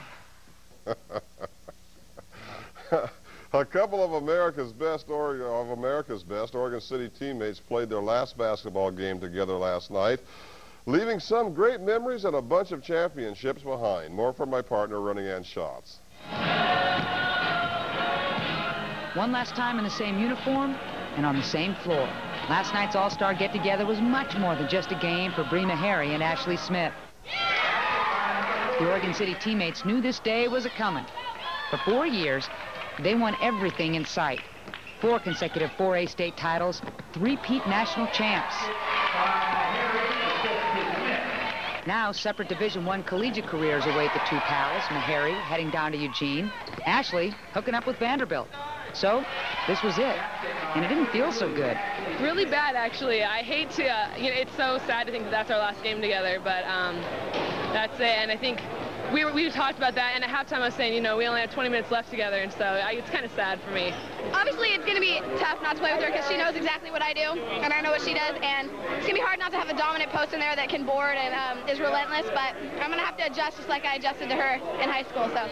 Smith and Meharry could always count on each other to come up with the big plays and the big hoops. The two are as consistent as rain in November.